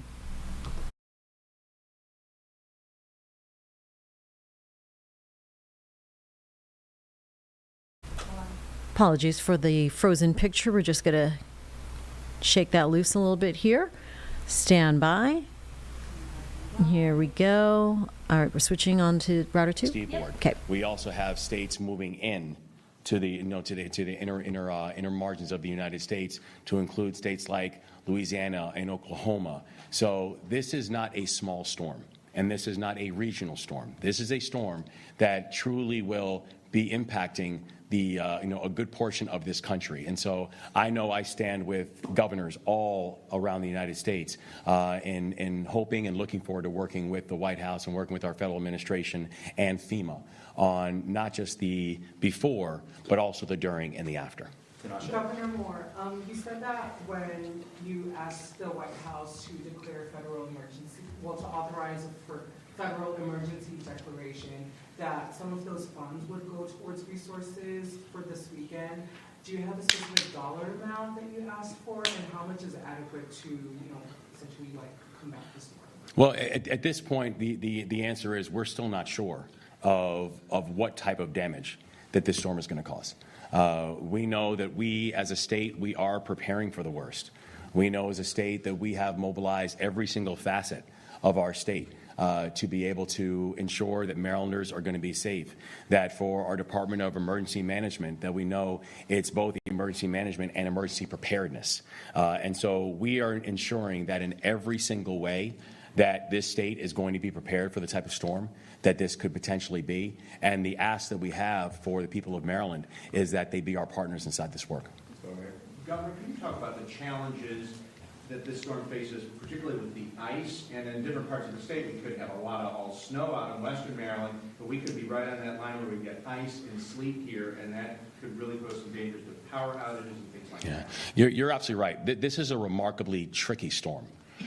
It's a remarkably tricky storm because we're not just talking about the volume, we're also talking about the speed of the storm and the slow-moving nature, and we're also talking about cold. It would be ideal if this storm hit and then the next day it was going to be 60 degrees. That's not what's going to happen here. We are going to watch a storm hit, and you will also then watch temperatures continue to plummet. And so that's why the dangers that we're talking about now is not just the potential of an enormous storm with a significant amount of snowfall. It is the aftermath. And that's why we are urging people to take that seriously. That it will be about, we could have parts of the state where the snow is actually the least of the issues that you're concerned about. It actually is the ice that you're more concerned about. There will be situations where, where we are asking and we will pulling a lot on our power resources at this time, and continuing to work with both the public sector but also our private sector partners to ensure that we have everything that we need, to ensure that stays stable during the process of this storm. And so we have been battle planning a variety of different scenarios. The majority of the battle planning we've been doing are not good scenarios. And so we're just hoping, and we are moving towards an idea that as a state we are hoping for the best, but we are preparing for the worst.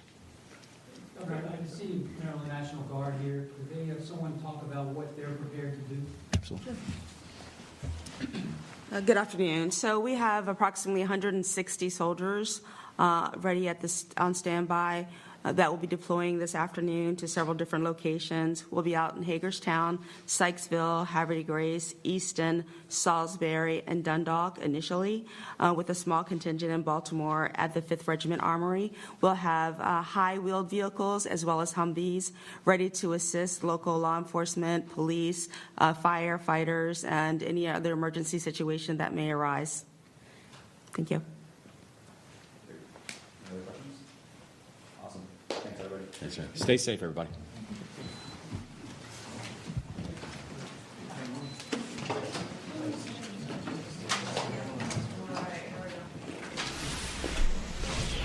And that was a portion of Maryland Governor Westmore and their emergency response press conference for the imminent storm heading our way.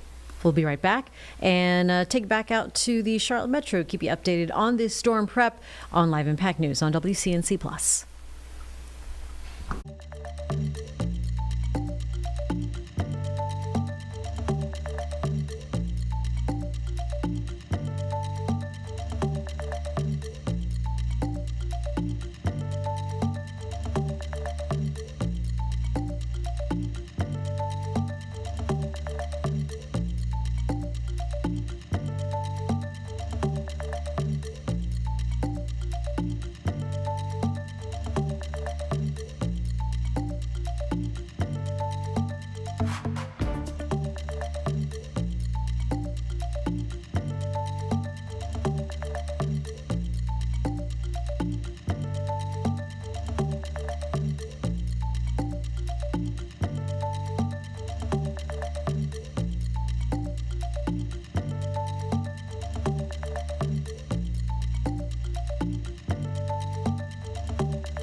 It's 2:23 here on Live Impact News on WCNC Plus. I'm Jane Monreal, bringing you the latest updates on some of the school scheduled closures coming up this weekend because of the weekend weather.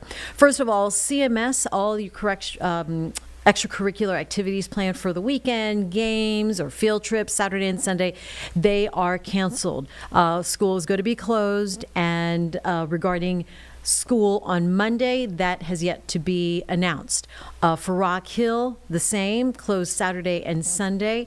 They will make a decision by noon on Sunday, Rock Hill leaders, on whether school will be happening on Monday. All right, so we'll wait for that announcement come Sunday before noon. As far as Clover, again, same. The activities are going to be shut down. They're all canceled for all district events scheduled for Saturday and Sunday. Monday's classes are yet to be determined. But from Anson County, we have learned it is official. They are closing school for Monday. Not even an e-learning day, no remote learning that day. It is closed officially. As more of these school announcements come in, we'll keep you updated here on WCNC Charlotte, here on the Plus, as well as on your app. So thank you for keeping that downloaded and here on WCNC Plus as we keep you safe and prepared for the weekend. Make sure you download it onto your phones in case you lose power on your smart TV, and that way you can keep us handy throughout the weekend as we have extended coverage planned as well. Starting tomorrow at 6, Nick Sturdivant and I will be in the main studio, starting at 6 p.m. Brad Panovich and Brittany Van Voorhees also will be here starting our weather coverage.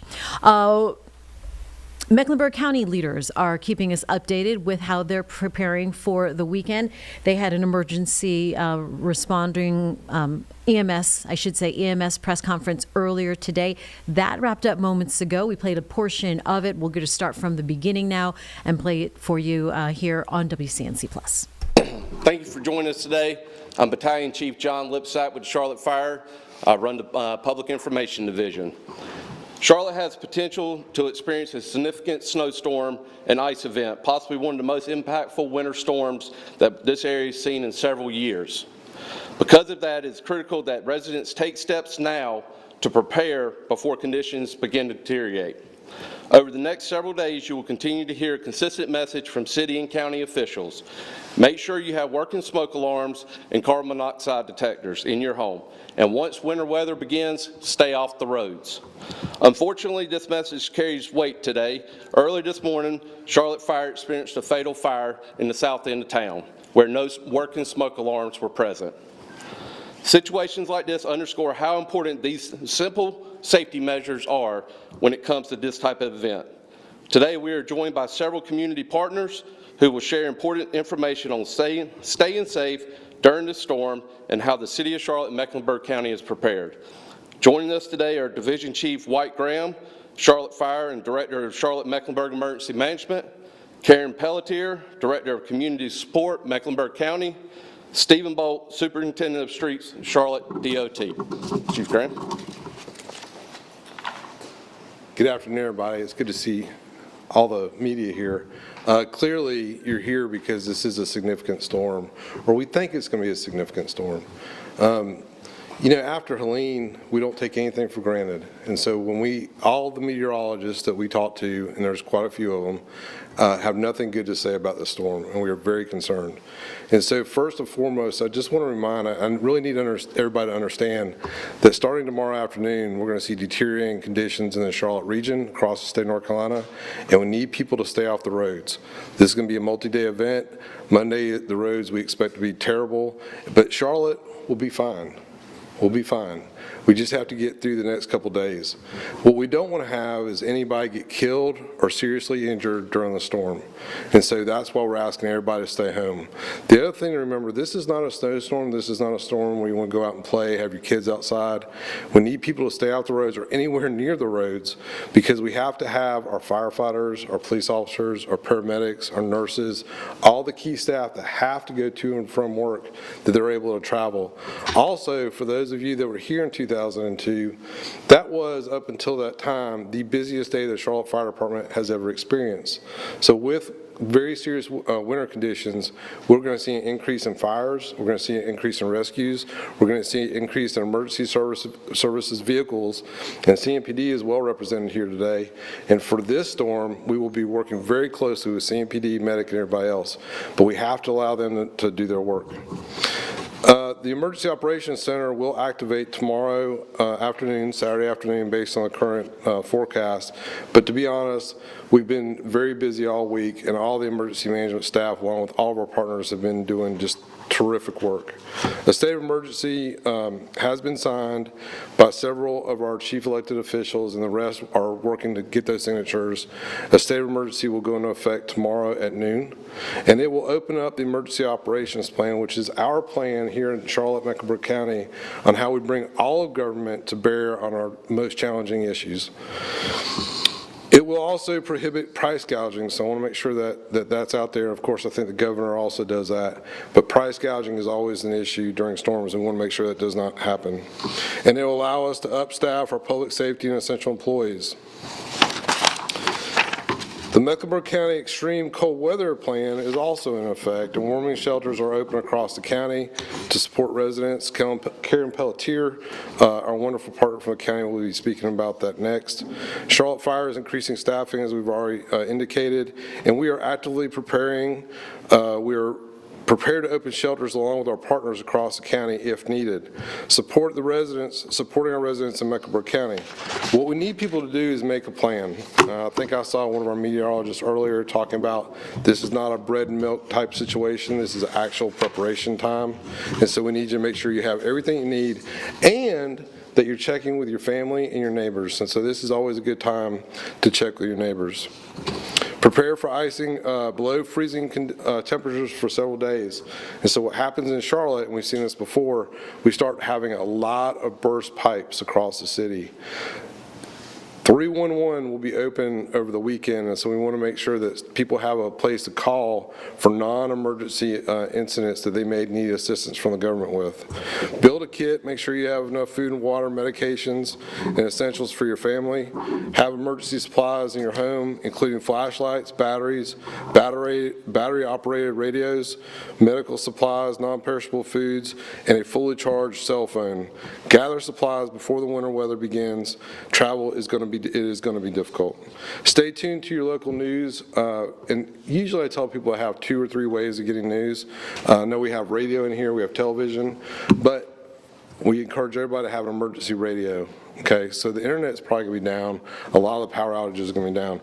And with that, you're going to have down power lines. Stay away from any live down power lines. Stay away from all power lines that are down. If it's down, assume that it's alive. We don't want anybody to get anywhere close to a power line. Make sure if you have generators, you know how to operate them and that they are not inside and at least 20 feet away from any structure. Make sure you have working carbon monoxide detectors and smoke alarms. And make sure that if you're doing any kind of cooking on something that you don't typically cook, you don't want to bring inside. And so we've done this a long time, right? So I remember major ice storms in Charlotte, and I've seen folks bring in charcoal stoves. I've seen folks bring in turkey fryers.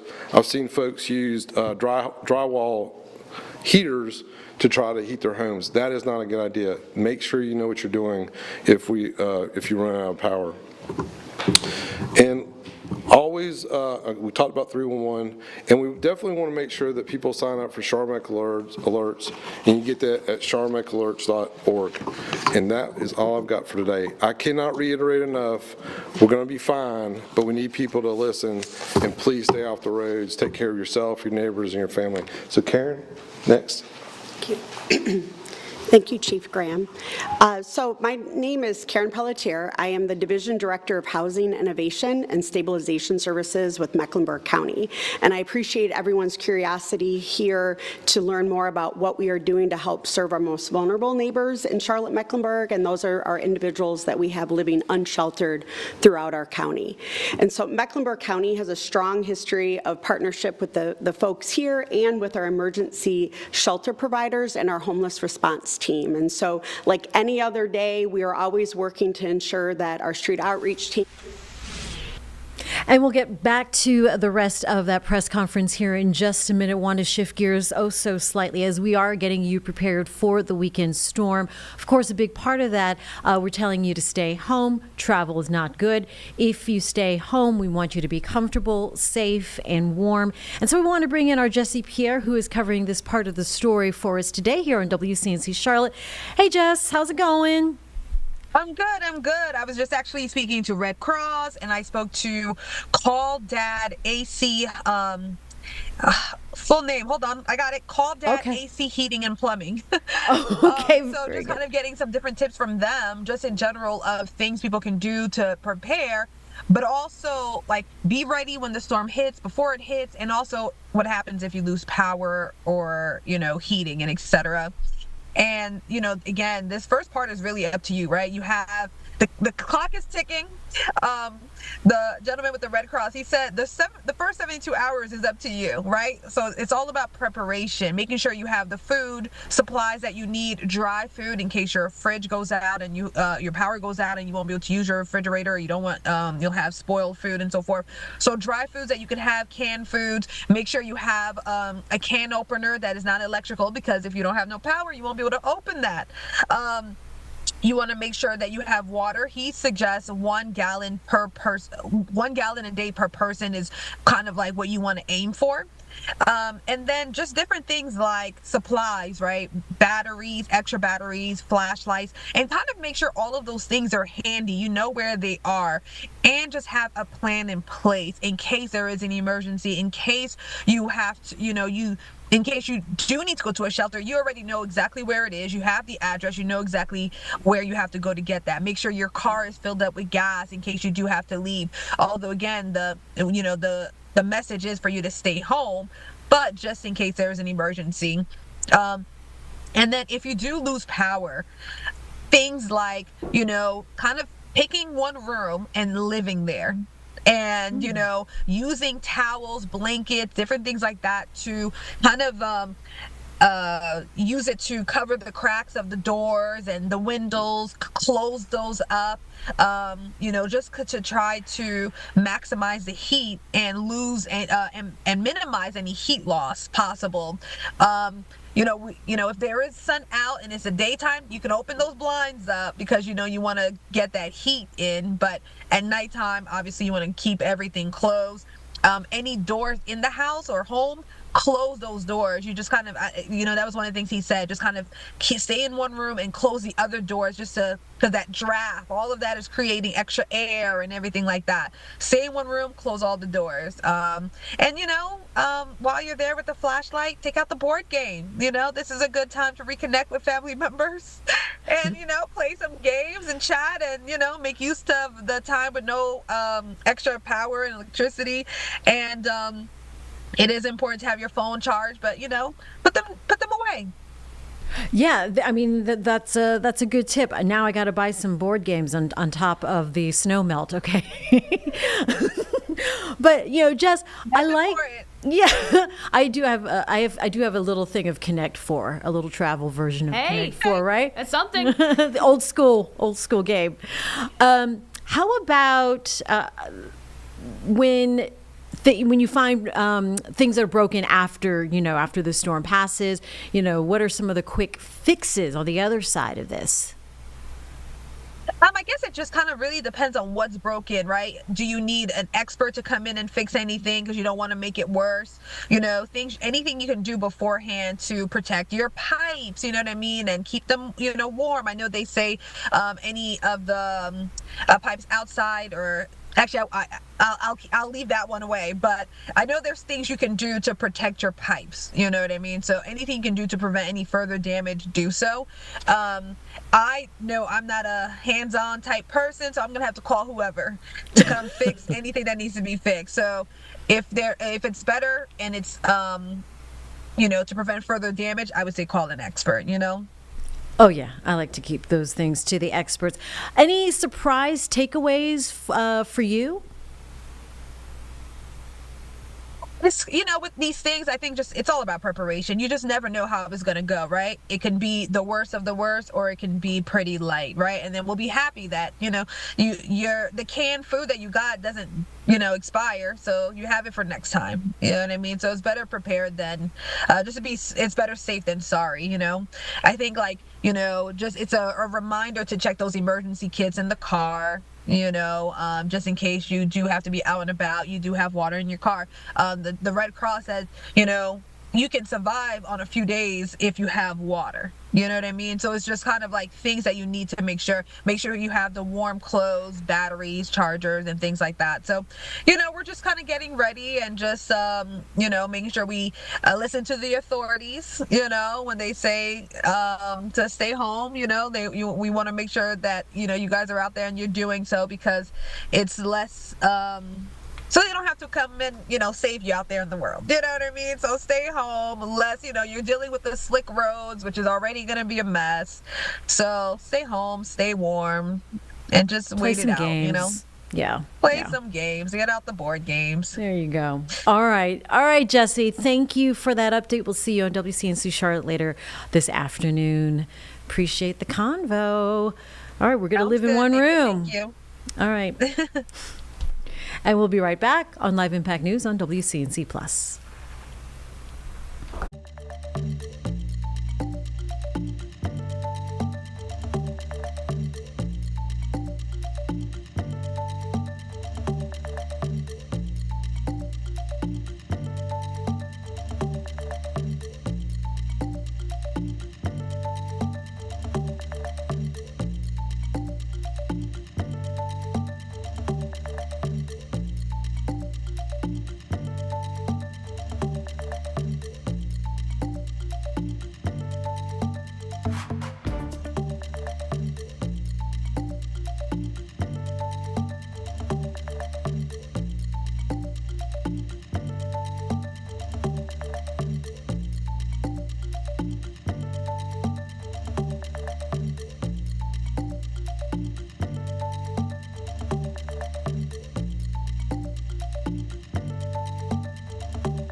.241 on Live Impact News on WCNC Plus. Okay, we're telling you to buy the water, the non-perishable goods, but our Hankley just sent us this picture from the Wesley Chapel Harris Teeter of the water aisle. Yeah, a viewer submitted this to Oh, us. a viewer. My bad. Okay, a viewer submitted this, and then Hank sent it to the Live It's Impact looking a studio. little thin there bleak on there. the shelves. So if you want to buy bottled water, you're going to have to go for the good stuff You at gotta this get point, the, you it gotta looks get like. the pricey stuff. Yeah. I like that Pine Mountain one, Mm-hmm. but I don't buy it myself. No. It's my friends. Yeah. And when they buy it, I say, I'll ooh, mooch. Yeah, can I can have I a bottle buy of your some? Evians, please? Yes.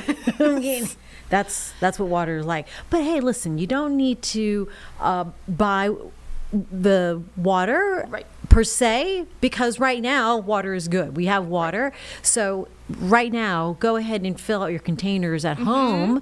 If you like your tap water, right, or have your little Brita filters, start filtering them, store them in containers at home, fill the tub for possible cleaning, basic body washing and toilet Dishes, flushing things like and that, things of that nature. Brad Pandovich gave us that tip. So, you know, we're in a prepare for the worst mode, but people are buying water. So we want you to be safe and prepared, and Also, send us your photos like that. If you're seeing that photos was like good. That is good. Send it to us. You go on our app, the WCNC app, and you do the Near Me. Near Me, the Near Me feature on your WCNC app, which you're watching us on right now. So very good.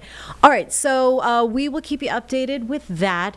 Mecklenburg County officials continue to keep us updated on their efforts and what we should be watching out for this weekend with this winter storm coming our way. Let's go ahead and continue to listen in on WCNC Plus.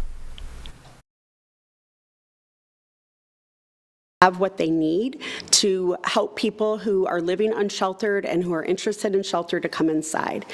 This is definitely a unique situation where we are engaging more often, more frequently, and really trying to determine how many people we believe and how we look to expand capacity at our shelters, and really working with our street outreach teams to really work to canvass our community and to ensure, again, those who want shelter are able to access an available shelter bed. So I'm really proud of the work of our partners with Roof Above, Salvation Army, My Sister's House, and Hearts for the Invisible, who are key partners on really ensuring that people have safe access to a warm bed throughout this winter event.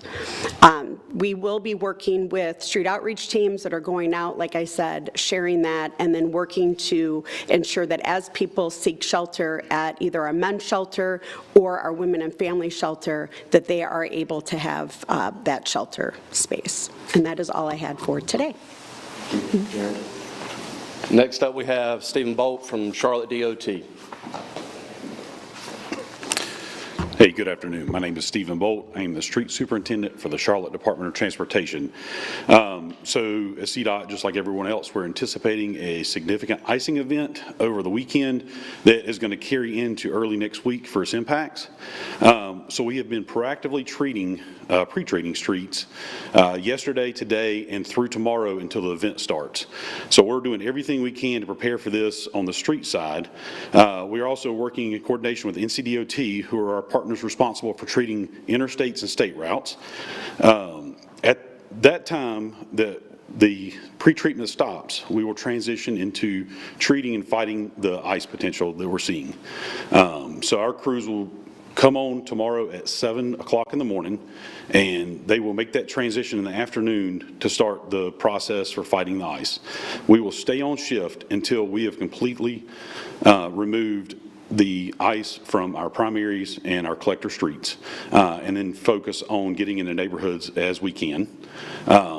We ask that the public stays at home and allows us as transportation professionals to do our work, and allow the first responders to do their work as well, safely and effectively.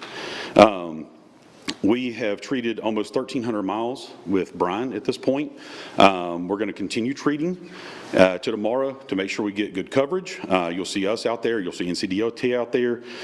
When we transition to our B condition tomorrow around 1 o'clock, you should anticipate seeing the salt trucks out. We'll start applying material once the liquid starts coming down and start that fight, starting with our priorities. So we rely on a priority system to guide our event, and so priority ones are major thoroughfares, moving down to minor thoroughfares, major collectors, minor collectors such as neighborhood collectors, and then in the neighborhoods.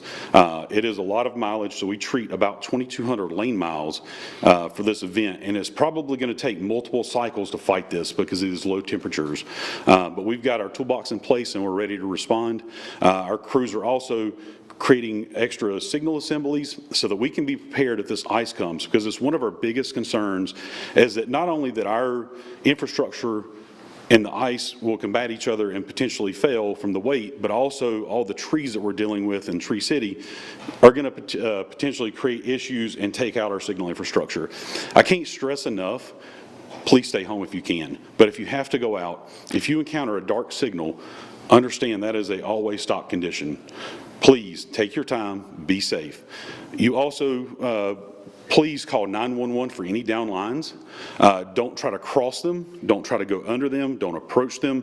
You should anticipate that it is an extreme danger and stay back and call the proper authorities. They will respond. We will respond. We can't come out until that power has been safely removed, and so once that's done, we'll come restore our signals. We've got crews on call for that, so we are ready and willing to jump into action. So thank you. Thank you, Stephen. Thank you for joining us today, and thank you to our community partners for being here and sharing this important information. Charlotte is prepared, but preparation doesn't stop with the city. The time is now to act before the storm arrives. Taking steps today can make a real difference in keeping yourself, your family, and your neighbors safe. Please take a moment to check your smoke alarms and carbon monoxide alarms and make sure they are working. These devices save lives. And we'll now open the floor for any questions of any member up here. Go ahead.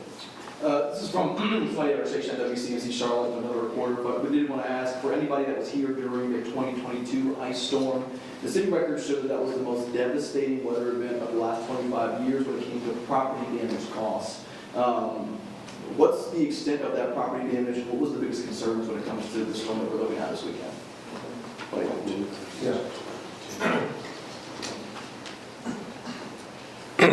It was 2002. It's all right. It was like, No, you're good. Because my son was like an infant, and I left my wife at home. She wasn't very happy at all at that time. And I came to work at like 2 in the morning, and I was. All right, we'll take our last break here for this hour and get back to the Q&A portion of Mecklenburg County officials' EMS presser to prepare you for this weekend's winter storm. We'll be right back.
At 2:52 here on Live Impact News on WCNC Plus, we are with you Monday to Friday as we bring you live feeds, local, state, national, international, as they come into our newsroom. This is what we do here on Live Impact News. It's a different way to cover the news at the moment. We also have in-depth discussions with officials and folks who are of the topic of the moment, and bring you all of the safety precautions that you need to know, especially for this winter weekend weather that is heading our way. So a lot of officials are talking for half the country pretty much, but we're going to keep it on the local level with Mecklenburg County officials now holding this Q&A. We'll finish this up here for the 2 o'clock hour on Live Impact News on WCNC Plus. Ice storm. The city records show that that was the most devastating weather event of the last 25 years when it came to property damage costs. What's the extent of that property damage? What was the biggest concerns when it comes to the storm that we're looking at this weekend?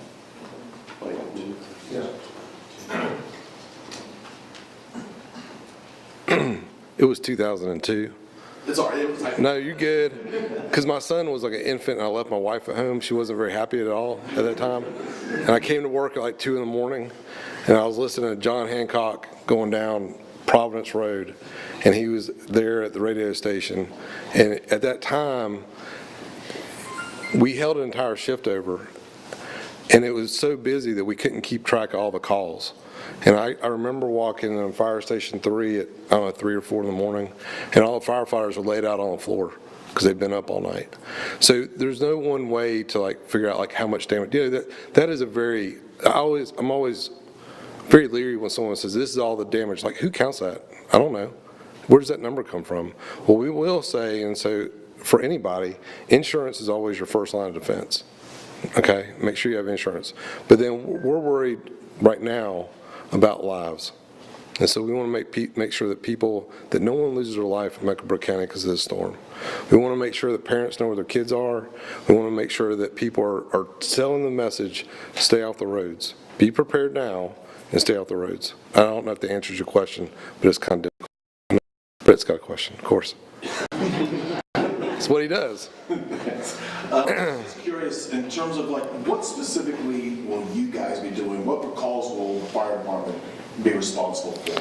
All the calls that we normally are responsible for, right? So fire, rescue, we run EMS calls with medic, make sure we take care of anytime, fire department never says no. We go on everything, but we're going to see those will be increased. So we expect on a normal day, we might run 200 to 400 calls. I would say during this storm, that would be magnified times 3 or 4. And so they're going to be very busy, the firefighters are. What do you anticipate most of the calls being? Down power lines, power goes out. When it goes out, it's a problem because you have electrical issues. When it comes back on, you can also have electrical issues. People falling, people having accidents that didn't heed the warning to stay off the roads. Because there's nothing out there that fixes driving on ice, right? It's not a good idea. We've all been there. Man, I shouldn't have come out. We're driving on ice. There's nothing out there that will solve that problem for you. But we will be responding. So that's the other thing. Emergency services is going to come. We're going to do everything we can to get to everybody. But we're going to have our own challenges, right? So all of our police cars, our ambulances, our fire trucks, we are mission first. We're coming as soon as we can get there. We're not going to stop. We're going to go to the emergency call. Just keep that in mind. So, but we're also putting our own folks at risk. This is a risky job. If you work in emergency services, this is not a Walt Disney World. You didn't sign up for that. So, but yeah, we're coming. Taking it back to 2002, what lessons did you all learn from that event, and what improvements have been made since then? So, I don't want to. I was a rookie firefighter. I was having a blast. We went to all kinds of stuff. But in all honesty, Charlotte and Mecklenburg County, we have a culture of preparedness here. We have a culture of emergency management. And when I say that, we had a call this morning with 90 people on there from the city, the county, the towns. All the city and town managers are tied in with emergency management. All the fire chiefs are tied together. All the police chiefs are tied together. The public works folks are tied together. Emergency management, our job is to connect all those resources. And so we're always working to make that better as we go forward. Are there challenges? Yes. And just to be clear, and I always tell everybody this, if you're in emergency management, you're probably always wrong. And what I mean by that is either the storm was way worse than we said it was going to be, or it wasn't bad enough. So the next time they'll say, oh, well, it's never as bad as they say.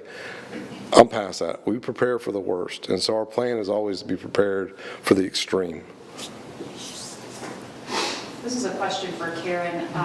Do you anticipate needing to open up larger facility spaces for our unhoused neighbors? I know the point in time count is at the forefront of a lot of people's minds this week. Just, what is your plan to maybe open up that extra space, especially if it's going to be through a couple days? So I am really proud of the work that our homeless response system does to address the capacity, and they are looking to add over 100 beds across our shelter system to help address more people that may be wanting and needing to come inside during this winter storm. So that'll be across Roof Above, Salvation Army, and my sister's house. Will all be expanding their capacity. And how do you really get through to people who you encounter on the streets if this is a life or death storm? I know you mentioned some people might not want to seek housing, but this doesn't seem like an option maybe. I will say that we have a remarkable street outreach process. Hearts for the Invisible has been, we started informing people, letting people know through the point in time count even yesterday that a winter storm was coming, to be prepared, be on the lookout for more information about where to go and when it will start. And so we are working with our street outreach team that's out there right now, letting people know where to go. And we're starting to anticipate more people starting to come in tonight to be able to be safe when it starts getting really bad tomorrow afternoon. Karen, what exactly will the street outreach team be doing over the next 2 days? Great question. And so what they do is canvass from the north to the south to the east to the west of this county. And so they are out there letting people know where to go for shelter, letting them know which bus may be running to go, offering to help transport people to shelter as well. They do a great job in ensuring that. Or if people are feeling comfortable and wanting to stay for a whole variety of reasons in where they're maybe living unsheltered, ensuring that they have additional blankets and supplies.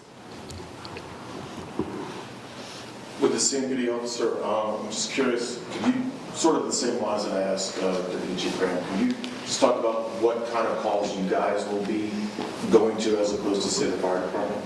Yeah, we respond to all calls. There's no change in what we respond to for emergencies like this, but as you heard, heed the warnings, right? You've heard the warnings over and over again. Don't become a victim yourself, and don't create a victim by having emergency response have to come to you because you made a choice to go do something that wasn't a necessity.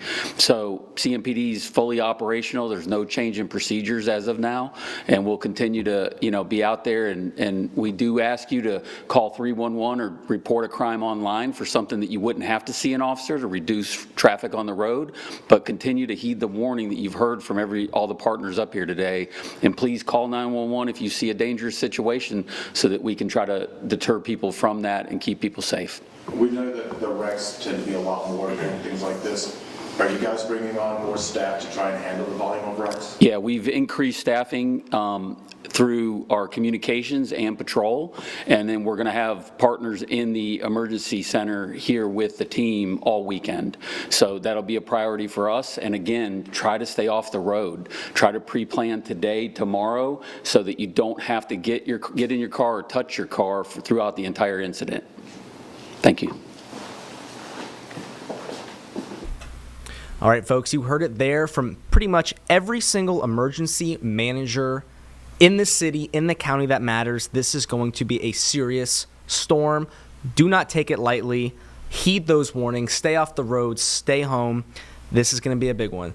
Ladies and gentlemen, I'm Jeb Goldman in for this final hour of Live Impact News. Before we kick you over to Nick and Jane for the 4 o'clock news, we're going to take a quick break right here while we get set up. But coming up in this next hour, we'll be speaking with Duke Energy about what their preparations are as they get ready for what could be a historic storm, and lots of power outages are worried about by our current team. We're going to see what Duke is doing to kind of fix those, as well as also speaking with other emergency managers in our area about what those preparations look like as we and they get you ready for a historic weekend here in the Piedmont. We'll be right back right after this.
All right, welcome back, folks. Your time is 3:03. We are now in crunch time.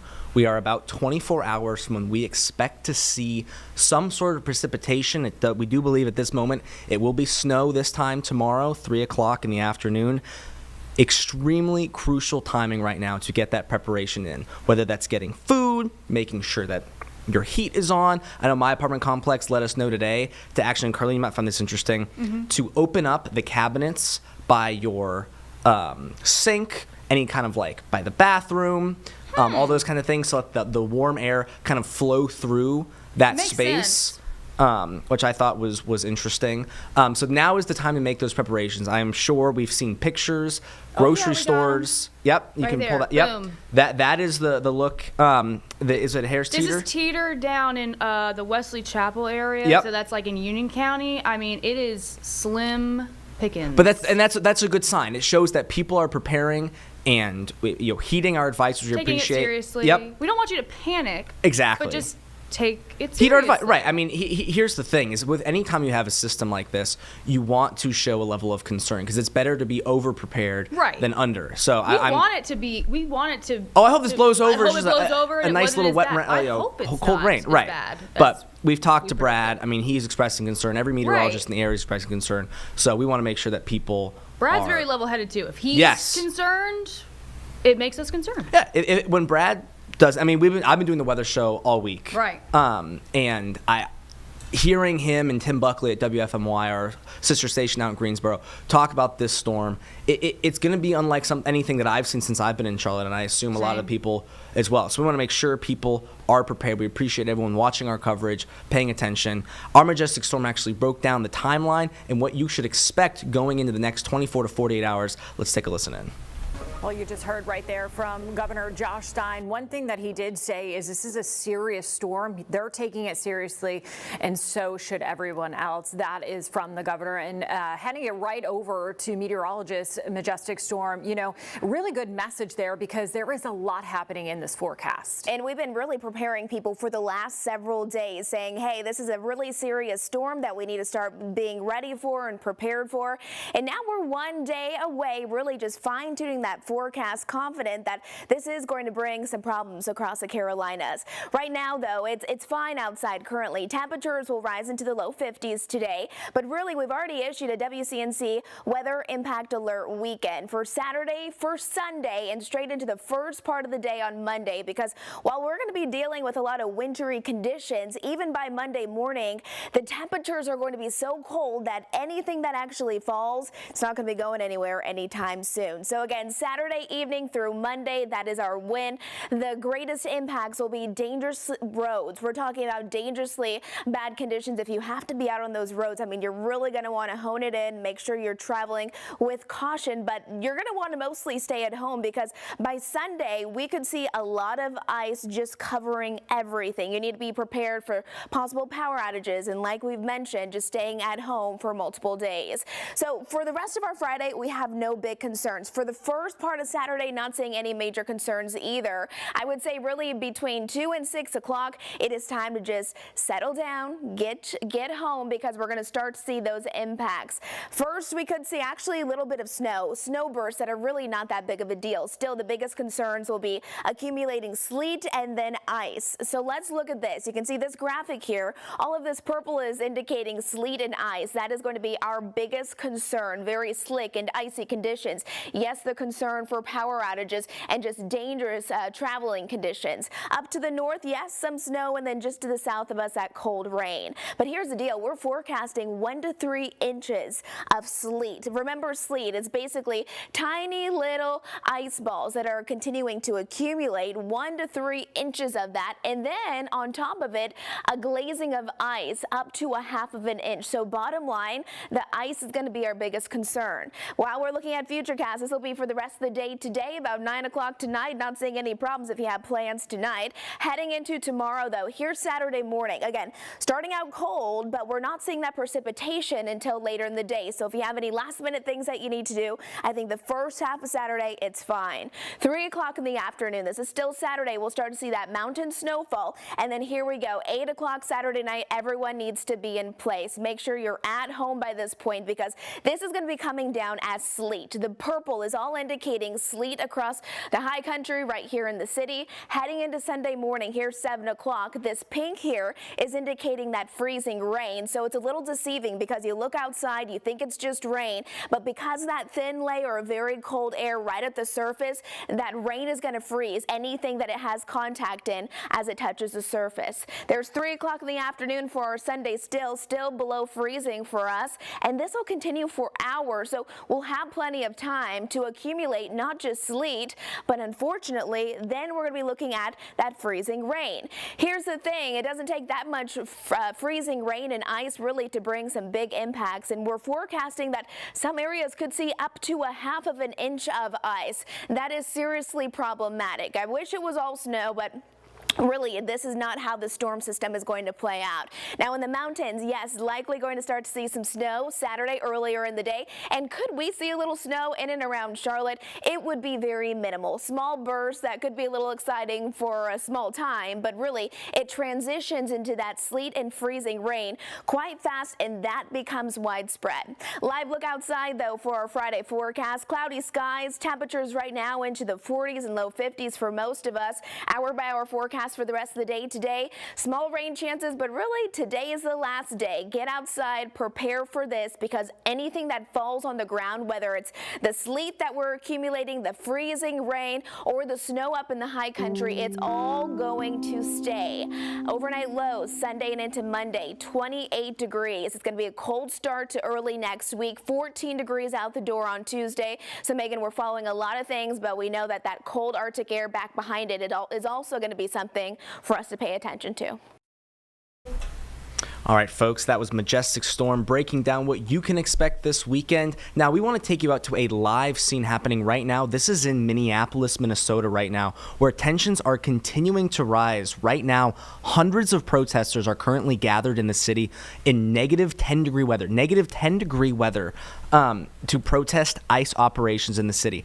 Now, this comes just a couple days after that viral video of the 5-year-old who was allegedly, as these protesters are claiming, detained by ICE officials. Today, hundreds of businesses in the Twin Cities closed in protest of ICE operations in Minnesota.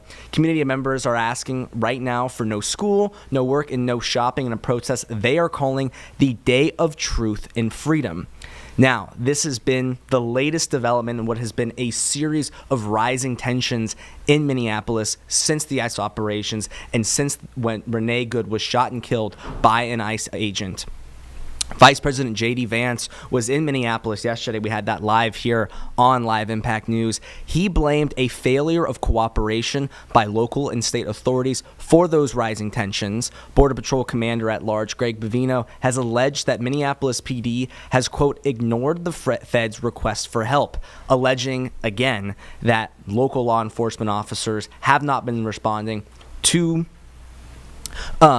the calls for help from those federal agents. Now, our KARE 11 News, the sister station in Minneapolis, has done investigations that are saying there was no call for help from federal officials to local law enforcement, but obviously that remains to be seen. We're currently looking into that. But as you can see, hundreds of people gathered in the streets of Minneapolis, tons of signs, people calling for no work, and just flooding the streets. So a situation rising there. Now, conditions are supposed to be considerably worse this weekend when it comes to the weather, with feels like temperatures expected with wind breeze to reach negative 40. So it will be interesting to see how these situations develop and if people keep going outside to deal with that harsh weather and protest. We will bring the very latest to you as it happens. But right now, we're going to take a quick 2-minute break and come back home to talk about some of the biggest weather developments we've seen in just the past 24 hours as we gear up for what could be a historic ice storm in the Piedmont. We'll be right back after this.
All right, folks, welcome back. Your time is 3:15.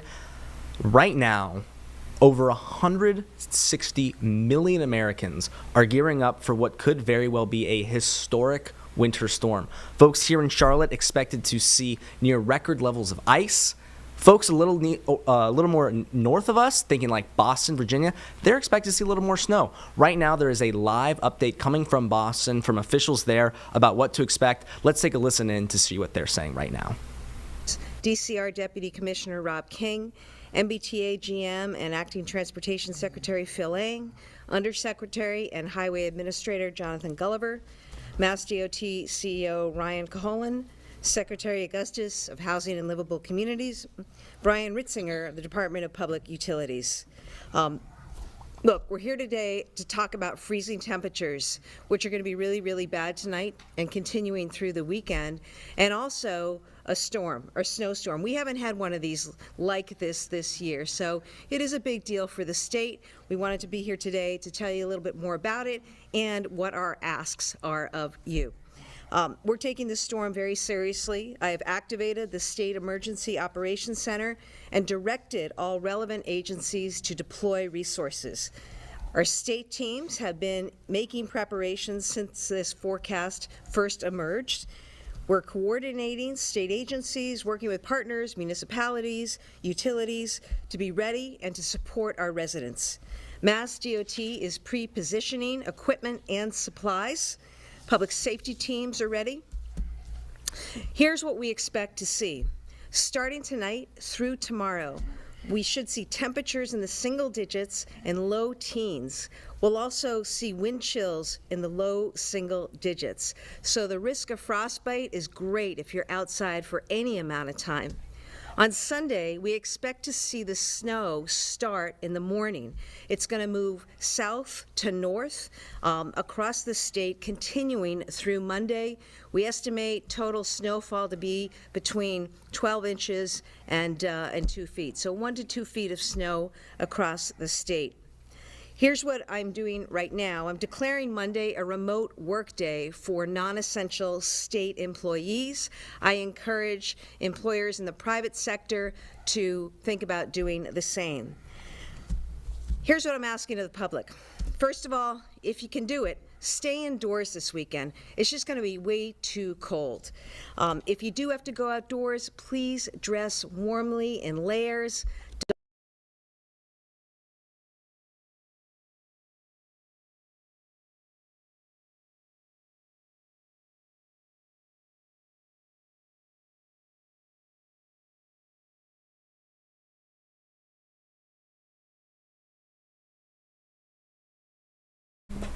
All right, folks, freezing seems to be the theme of the day so far. That feed right there, frozen. But right now, our super producer, Carlene Bragg, working to get that back. While she's working on that, I do want to take the time now to relay something that our Brad Panovich just sent in our internal chat. He wants people to know this is an ice storm. And I know we've talked about it a lot, but I want to just take this opportunity to double down. This is an ice storm. This is not a snowstorm, and even more than a winter storm, it is an ice storm. And what that means is power outages, damage, all of the best parts of a snowstorm. This is a winter storm without any of that. So that is what he wants people to be prepared for. Understand that when you are driving on the roads, your four-wheel drive vehicle, it will not matter. It is on ice. It's like driving on a glacier. Four-wheel drive, it's just four wheels that can be slipping and sliding on that. And that's something that Brad has been really, really honing in on all week. And I just want to take this opportunity while we're here to do the same. So we'll get back to our friends in Boston right now as they prepare for their storm of their own. Listen in. I ask people to stay off the roads, okay? As best you can, please stay off the roads. And I will tell you to continue to tune in. We will continue to provide you information. I know you'll hear information from your locality, more information to come out as this evolves through the weekend. But I want you to know we're ready, we're prepared, we're all working together. We'll have tips and guidance online as well if you go to mass.gov/snow. And at this time, I'd like to turn it over to MEMA Director Don Brantley. Director Brantley.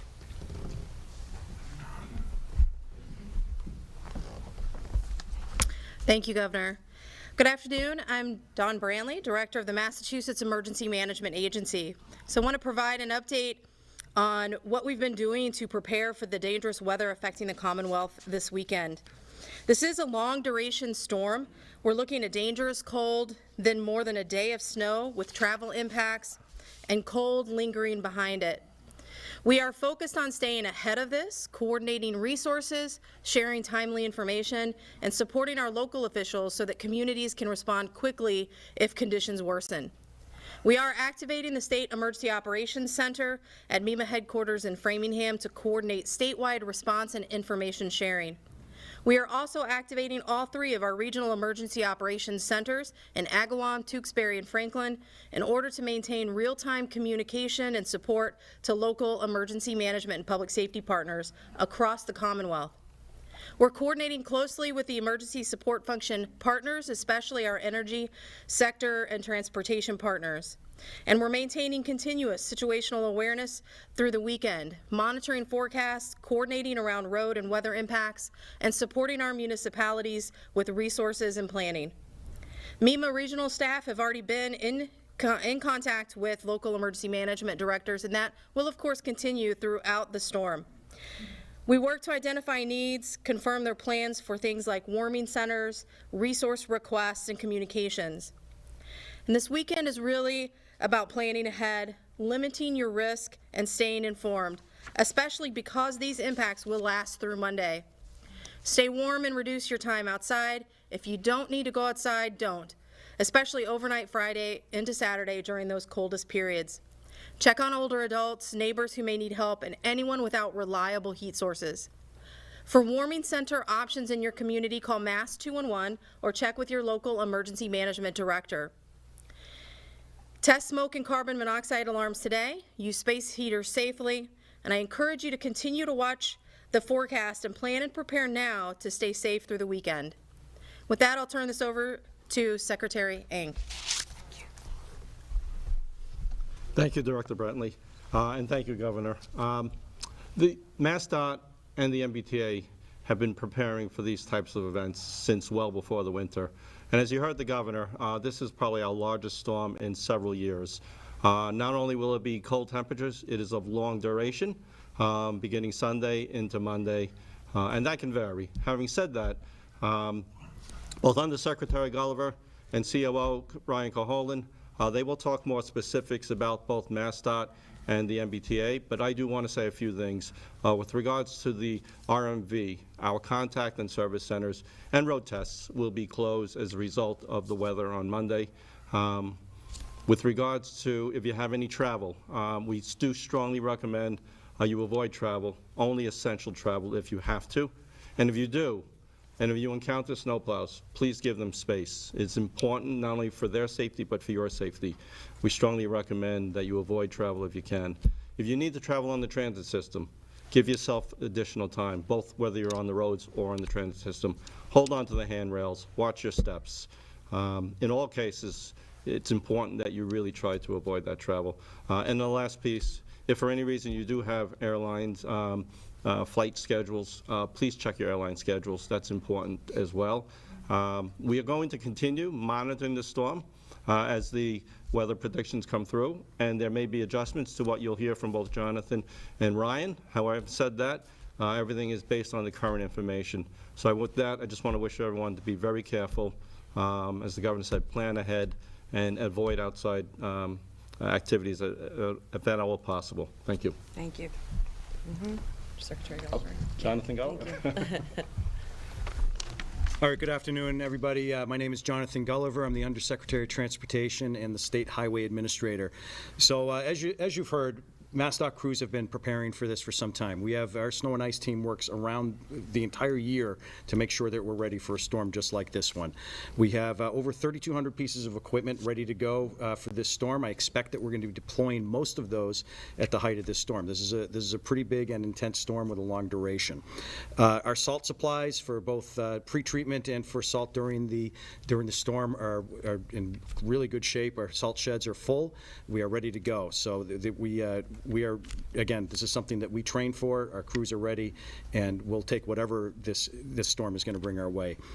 Drivers should minimize travel. If you are going to be traveling, however, we ask that you slow down, that you watch what's around you. You certainly should be cautious around the plows and other snow and ice equipment that are on the roadway, and really keep a safe distance between yourself and anybody else on the road. And something that we like to remind drivers about, especially new drivers, if you're in one of these four-wheel drive SUVs, remember that the four-wheel drive only helps you go, it does not help you stop.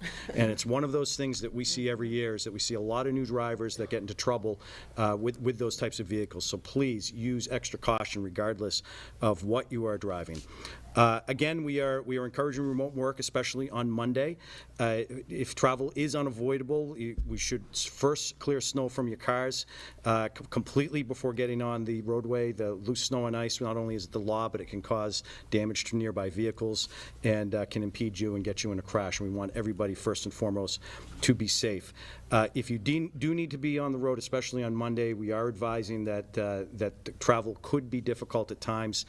This is an intense storm and has a lot of wind associated with it. We expect a lot of drifting, especially in the early morning hours of Monday and into the morning commute. So we're really asking people to be cautious. A storm of this size, it takes us typically about 4 hours to clean up after the snow stops. So keep that in mind if you do need to be out and about on Monday. We are right now coordinating with our neighboring states on potential truck restrictions. I do expect that something will go into place sometime in the next 24 hours, so if you're a trucker, please watch your usual channels for any sort of advisories that may come out. And for the public, please continue to monitor the forecasts. This is a big storm, but things can change. You should consult 511, check your usual media sources, and really make sure that you're being safe out there. That's the number one goal that we have for anybody that needs to venture out of their house during a storm like this, is that we want you to be safe. And with that, I'm going to turn it over to MBTA COO Ryan Caholen to talk about how the MBTA is preparing. Thank you. Thank you, Jonathan. Good afternoon. My name is Ryan Caholen. I'm the Chief Operating Officer for the MBTA. So as we've heard a lot, this is a tale of two storms. One is focused on extreme cold weather. The other is focused on a significant amount of potential snowfall in the greater Boston area. The MBTA is fully staffed up, including our MBTA Transit Police, over this weekend and into the storm to make sure that folks in and around our stations get any assistance they may need, particularly those who are in need of assistance. Aside from MBTA Transit Police, our in-station personnel, we've augmented that throughout the storm event to make sure that folks can get any services, MBTA or otherwise, that they need. As far as MBTA services, on Sunday we anticipate operating a regular weekend Sunday schedule across all modes of MBTA transportation. On Monday, we expect to operate a regular weekday service for our light rail, heavy rail, and bus operations, as well as paratransit. Commuter rail on Monday, we anticipate operating a storm schedule, which is a reduced schedule focused on getting essential workers in and out of Boston and make sure that we have a full complement of equipment and crews available on the property to deliver the services as scheduled. We do anticipate on Monday that our bus routes will operate on storm routes, snow routes, which means small changes to their schedule. We urge all passengers to check mbta.com as well as to download the MBTA Go app for all the latest information on that. Also on Monday, we expect our ferry operations to reduce down to an hourly headway for our Hingham, Hull, Logan, and Boston services, and our Charlestown service will operate on a 30-minute headway. Again, as we've heard, this is a very in-flight storm. While we have a lot of information to make these decisions here today, the MBTA is ready to adapt to whatever conditions this weather event brings us to make sure we can deliver our passengers safely. Want to make sure we thank our staffs across all of state government, in particular the MBTA, who have worked all week and will continue to work through this event to get you where you need to go safely. And with that, I'll turn it back over to Governor Healy. Thank you. Thanks very much, team. With that, we're happy to take any questions. Governor, are you going to talk specifically about what the biggest concern for this storm is operationally, and then when is the EOC fired up? Sure. And team, you can address some of that. Look, I think the concern here is that this is going to happen over the next few days. It's going to last for a while. It's going to be super cold tonight. We really worry about people being outside. So we ask people, please stay inside. And you have to, if you have to go out, please make sure that you're covered up. And then snow's going to come on Sunday. And there's going to be a lot of it, and it's going to snow for a good while. So I think, operationally, just making sure that things are covered. Again, a lot of this is about the public, okay? And that's why we want you to take us seriously when we say, please stay off the road as best you can. Make sure that you've got what you need right now so you don't have to go out for milk on Sunday. Look in and talk to your neighbors. Make sure everybody's squared away. Check on things like your smoke detectors, and when you're operating, whether you're putting, logs on the fire, wood stove fireplace, or the space heater, just make sure you're careful. A lot of people are going to be out working really hard at the state level, at the local level. What we don't want to see happen are situations where, because of something that someone did, fire or police need to be on the scene. We want to keep the taxing of our resources to a minimum and focused on clearing the ways and making sure that people are safe. I'm going to let Director Brantley and Undersecretary Gulliver address your other two questions. So the state and regional EOCs will be activating at 10 a.m. on Sunday, 10 a.m. to 10 p.m., and then 6 a.m. to 3 p.m. on Monday. Thank you. All right, and as far as the most challenging part with a storm like this, we would typically, if this was a smaller snowstorm, say this is a very manageable storm. We always prefer to get snow rather than ice. There's no real ice predicted in this. But because of the intensity and the amount of snow, that's what makes this one a little bit challenging for us. Whenever it's going to snow more than 2 inches an hour, road conditions will deteriorate. Doesn't matter how many plows we have out there. So at the peak of this storm, and that's right now overnight Sunday into Monday morning, that's when we expect the most intense snowfall to be coming through. And right now we're expecting various bands, so it's hard to say exactly where those areas are supposed to be. That I expect that forecast will tighten up over the next 24 hours. But that's the part that's most challenging for us. And really, our number one tool in the toolbox right now is communication, getting the message out there with you folks today, making sure that people know to stay off the road during those most intense periods because conditions will be tough. Thank you. Any other questions? Can I add one thing to this, Governor? One thing, kind of following up on what Jonathan just said. If you look out the window and it looks clear, or the storm hasn't started yet, please be mindful that if you make it to your destination, you have to make it back from your destination as well. You really should look ahead and not... All right, folks, that's what we were hearing out of Boston, Massachusetts. Taking it closer to home now, the ice storm. One of the biggest concerns we have here in the Piedmont and really across the Carolinas is how that ice storm will actually impact the power. A man who knows plenty about what the preparations for that will look like is Zach Vavrico with Duke Energy. Zach, thank you so much for joining us and giving us your time today. So simply put, we see you out there. You're at the staging site over in Carowinds. Usually a fun place to be. I'm sure there might be some other places you'd rather be right now, but it's all right. Looks like you have a good spirit out there. Let us know, what are you guys doing to prepare right now for this storm? Yeah, preparation is the name of the game right now. We have Duke Energy crews kind of in that final stretch. We're here at Carowinds, which is one of the staging areas across the Carolinas where we have folks coming from all over the country and Canada to come here in preparation of the winter storm that is expected to hit this weekend. So we have crews that are being stationed. We have, our teams behind the scenes. We have a team of expert meteorologists that are keeping tabs on the forecast for any last minute changes. We use the information that they have to figure out where we're going to put our crews. And when things are safe to travel, we will get out there and restore any power outages that happen because of the ice. And that's good to know. I think that's reassuring for many of us who do have concerns about those power outages. For those of us spending these next 24 hours trying to get ready, trying to prepare, what do you recommend for Duke customers and really everybody to make sure everything's okay? Like, what are you guys telling people who have some concerns right now? Yeah. One thing they should know is that Duke Energy is prepared. We have a very detailed plan to execute. For folks at home, a couple of things. Make sure that you have an emergency plan. Talk with your family, talk with your loved ones. Make sure you have a plan. Keep your phones charged. That's one of the most important tools in the toolbox if you're a Duke Energy customer. Because if you do have a power outage, you can get on our app to report it. You can get online to report it. And then there's a number that you can find on our website to text to report it as well. And make sure that you're checking on your neighbors and your loved ones as well. We want people to be in a prepared mindset right now going into this storm. And the number one thing is stay informed, stay hunkered down. And if there is an outage, make sure to communicate with Duke Energy, and we'll get out there to fix it as soon as possible. Reassuring once again, Zach, you are a blessing on this show so far. We do appreciate the time.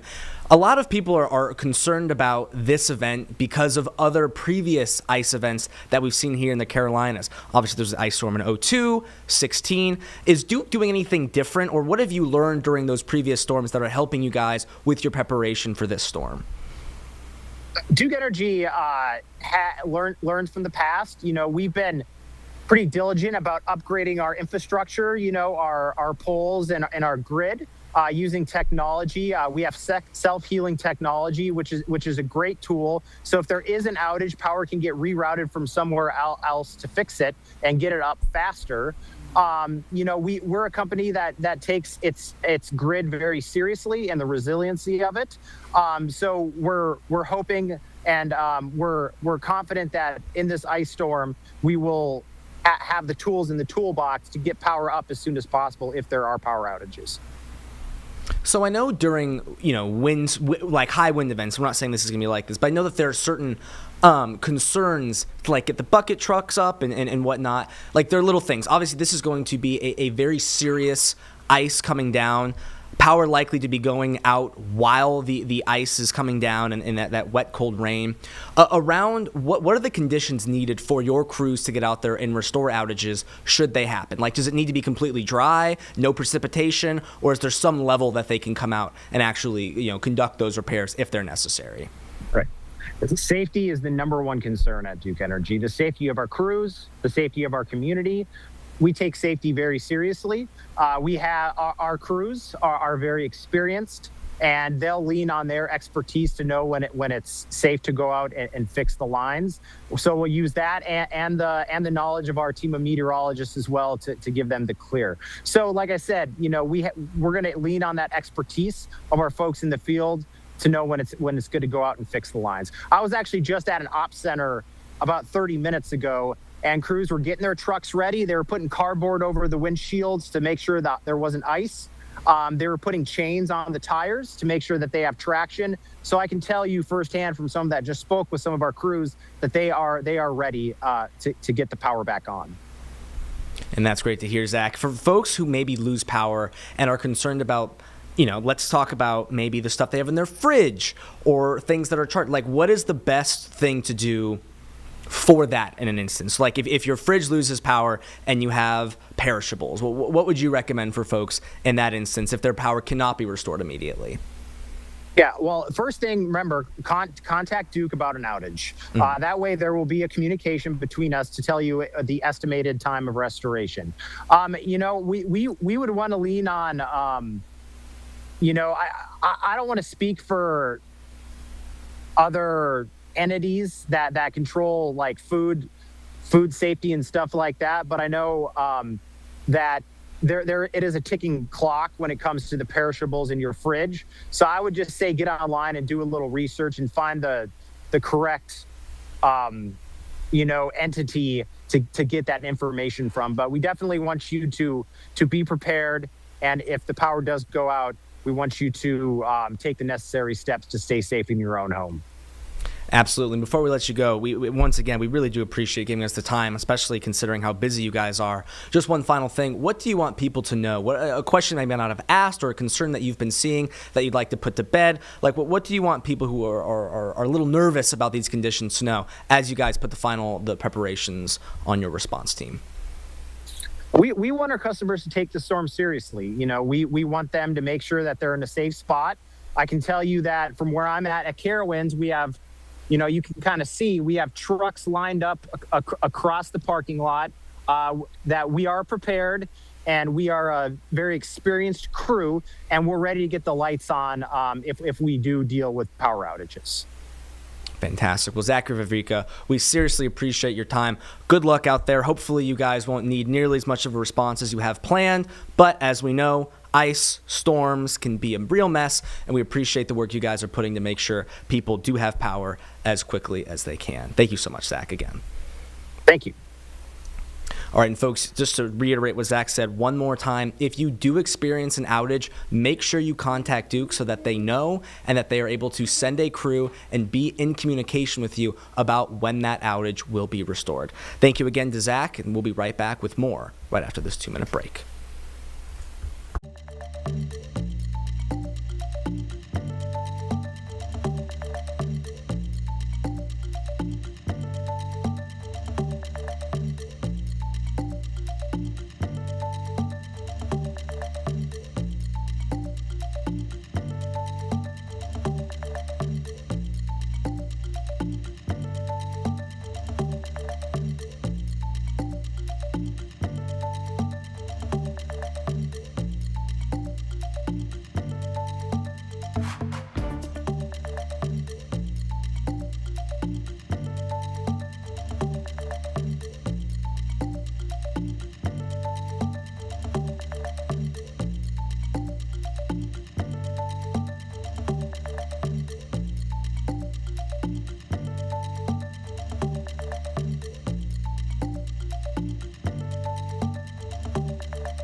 All right, folks, welcome back to Live Impact News. Your time is 3:42, about 24 hours from now. Most of North Carolina, and certainly the folks here in our region, will be seeing some level of precipitation coming down as we prepare for what could be a very dangerous ice storm in and around our area. This just a few hours ago, Governor Stein speaking about what the state is planning to do in response to this severe weather event. Let's take a listen to what he had to say. Good morning, everyone. Thank you for joining us today as we share updates on the winter storm coming to North Carolina tomorrow. I'm joined by the Director of Emergency Management, Will Ray, Secretary of Transportation, Daniel Johnson, Secretary of Public Safety, Jeff Smythe, Major General Todd Hunt of the North Carolina National Guard, and the Commander of the State Highway Patrol, Colonel Freddie Johnson. Jackie Matevier and Murtado Bustillo are our Spanish language interpreters, and our American Sign Language interpreters are Stephen Holland and Karen Magoon. The latest weather forecasts lead us to expect impacts to the majority of the state starting tomorrow and lasting into next week. Between snow, sleet, ice, freezing rain, and bitterly cold temperatures, this storm is expected to cause major disruptions to your daily life, possibly for days. Our message to North Carolina is simple. This is a serious storm. We are taking it seriously, and so should you. On Wednesday, I declared a state of emergency across North Carolina to mobilize resources in advance of the storm. We've activated the State Emergency Response Team, a cross-agency group that includes the Department of Transportation, the Department of Public Safety, the North Carolina National Guard, the State Highway Patrol, and our state's utilities. The NCDOT has already put down 2.8 million gallons of brine to pre-treat the roads and is ready to salt the roads and plow them once the storm begins. The state emergency response team has shipped pallets of meals and drinking water around the state in preparation. Some localities are starting to open warming centers, so check your local government emergency management's website to see what options are available near you. And utilities like Duke Energy have brought in more than 18,000 workers from around the country to help restore power where necessary. At this time, because of expected ice accumulation and cold temperatures, our greatest concerns remain unsafe travel and power outages that could last for days. So we recommend that you take the following actions to navigate this winter weather event. First, stay informed. Make sure you're following your local media, the National Weather Service, and your local emergency management agency for the latest updates and recommendations. Second, get disaster supplies ready now in case you lose power and can't leave home for a few days. You may need water, non-perishable food, medication, and other supplies for 3 to 5 days for each person and pet in your household. You may also need a flashlight and fresh batteries, a battery-operated radio, a way to keep your phone charged, and blankets and winter clothing. Visit readync.gov for more detailed information about how to prepare for a storm. Third, make a plan. Make a plan for if the power goes out, how you'll safely keep warm, what you'll eat, and who you will call in case you need help. Be ready to reach out to family or authorities for help if you're without power for an extended period of time. The effects of this storm could last for days. Fourth, stay off the roads starting tomorrow. For your own safety and that of others, please do not drive unless it is necessary. And that request will likely extend beyond the weekend. Next week is going to be cold. We expect the temperature to fall below freezing every night for the next 7 days. That means whatever ice or snow that turns to slush during the day will freeze again overnight. Black ice will remain a risk in many places into next week. So plan for the possibility that you'll be stuck at home for a few days. Fifth and finally, as you're getting ready yourself, don't forget to check on your loved ones, neighbors, and anyone you know who might be vulnerable, including the elderly. Over the past year, I've been inspired time and again by the many North Carolinians I've seen lending a helping hand to their neighbors in need. So please look out for your family and yourself and for your neighbors too. North Carolina, that's how we're going to get through this storm together. Thank you. I'll now turn it over to Director Ray and then Secretary Johnson. Director Ray. Thank you, Governor. Good morning, everyone. Winter storm warnings and ice warnings are now in effect through midday Monday for the mountains and the Piedmont.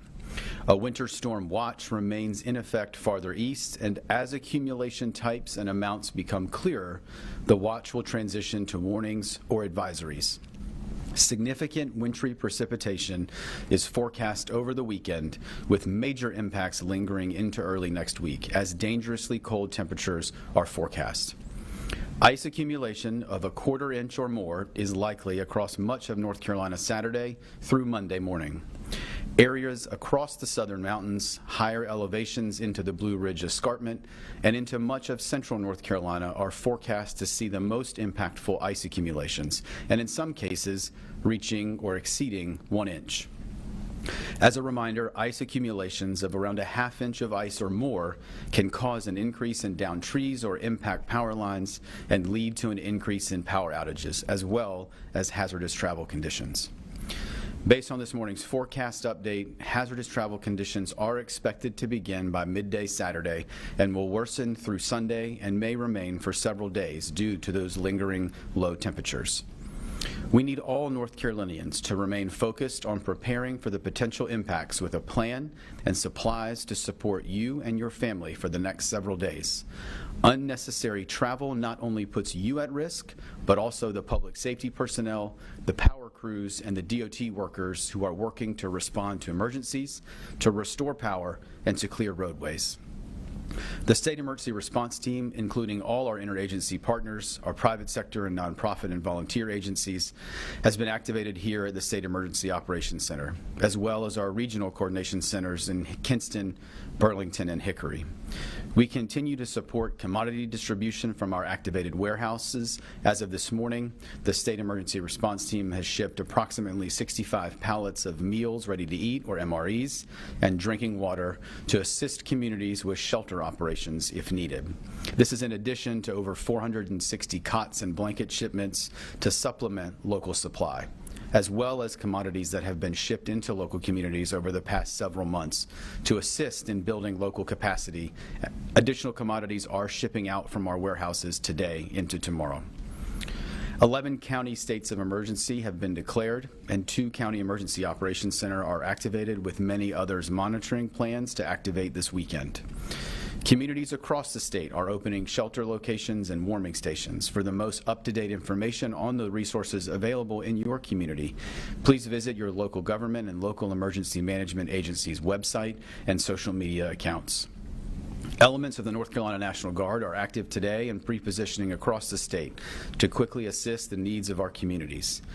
95 force packages will be assisting with clearing roadways from downed trees, helping disabled motorists, supplementing our first responders, and assisting with commodity distribution.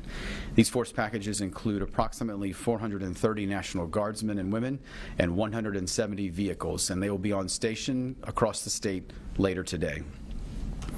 We remain in close coordination with our energy sector partners who are present here at the State EOC, and will be closely monitoring power outage information and assisting any needs to quickly restore power in communities that do see outages. The North Carolina Forest Service has placed six task forces on standby to assist local first responders or state agencies with clearing roadways as soon as it's safe to do so. Each task force is comprised of saw crews, heavy equipment, and a mechanic.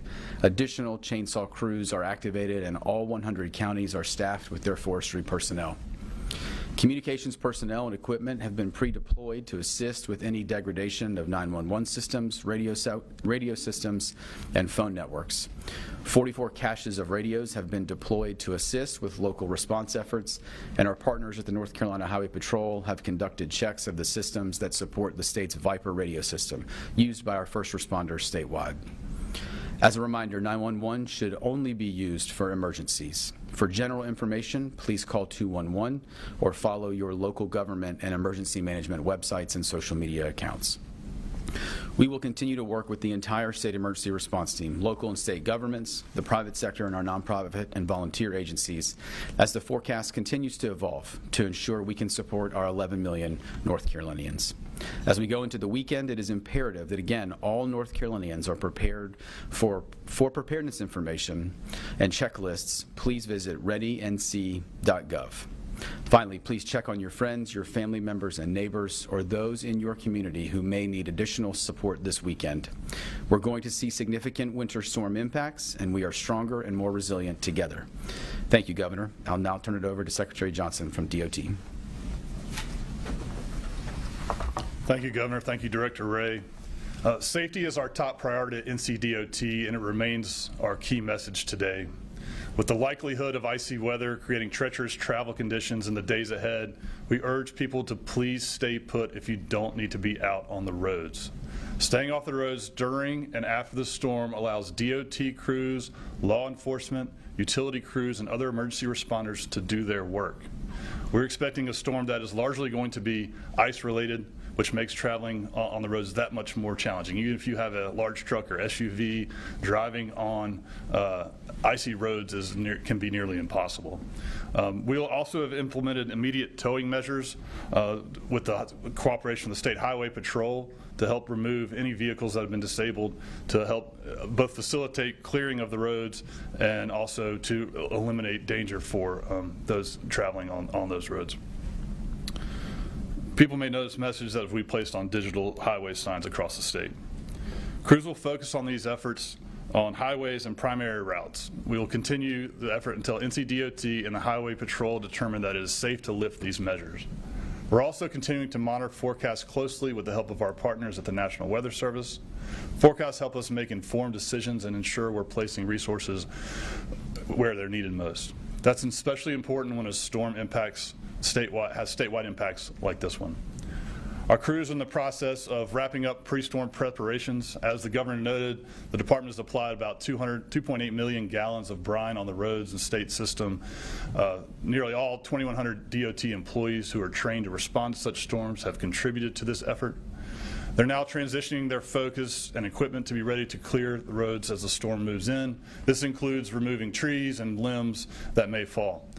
Salt on hand is at 160,000 tons, and we continue to secure additional salt and distribute it across the state. So we're in good shape from a supply standpoint. We're taking all precautions possible because we aren't going to take a chance with your safety. I encourage everyone to stay informed, make safe decisions about travel, and ensure you have all the supplies you need in case this ends up being a long-term event. People can visit drivenc.gov to view the latest road conditions and other storm-related information. Thank you. I'll turn it back over to the governor for questions. Thank you, Mr. Secretary. Thank you, Director Ray. If any of y'all have questions, feel free to go to the microphones on either side of the room.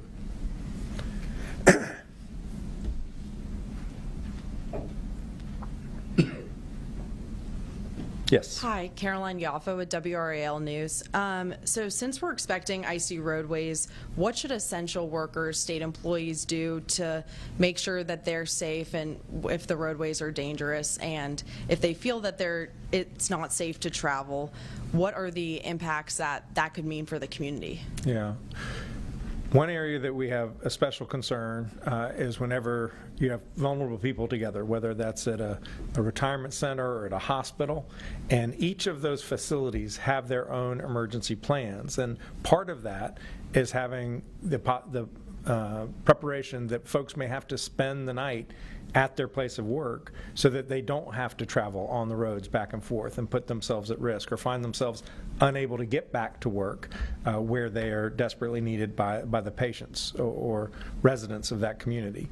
In terms of essential workers for the state, each department, each agency has its own emergency plan and its own way to notify folks of when they should come to work and if they should come to work. Obviously, we don't want anyone traveling who absolutely does not need to, and if they can't get there safely, they should not be on the road.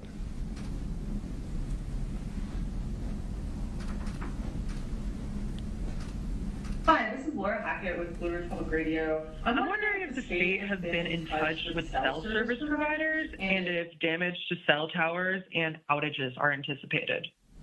We have been here at the Emergency Management Center.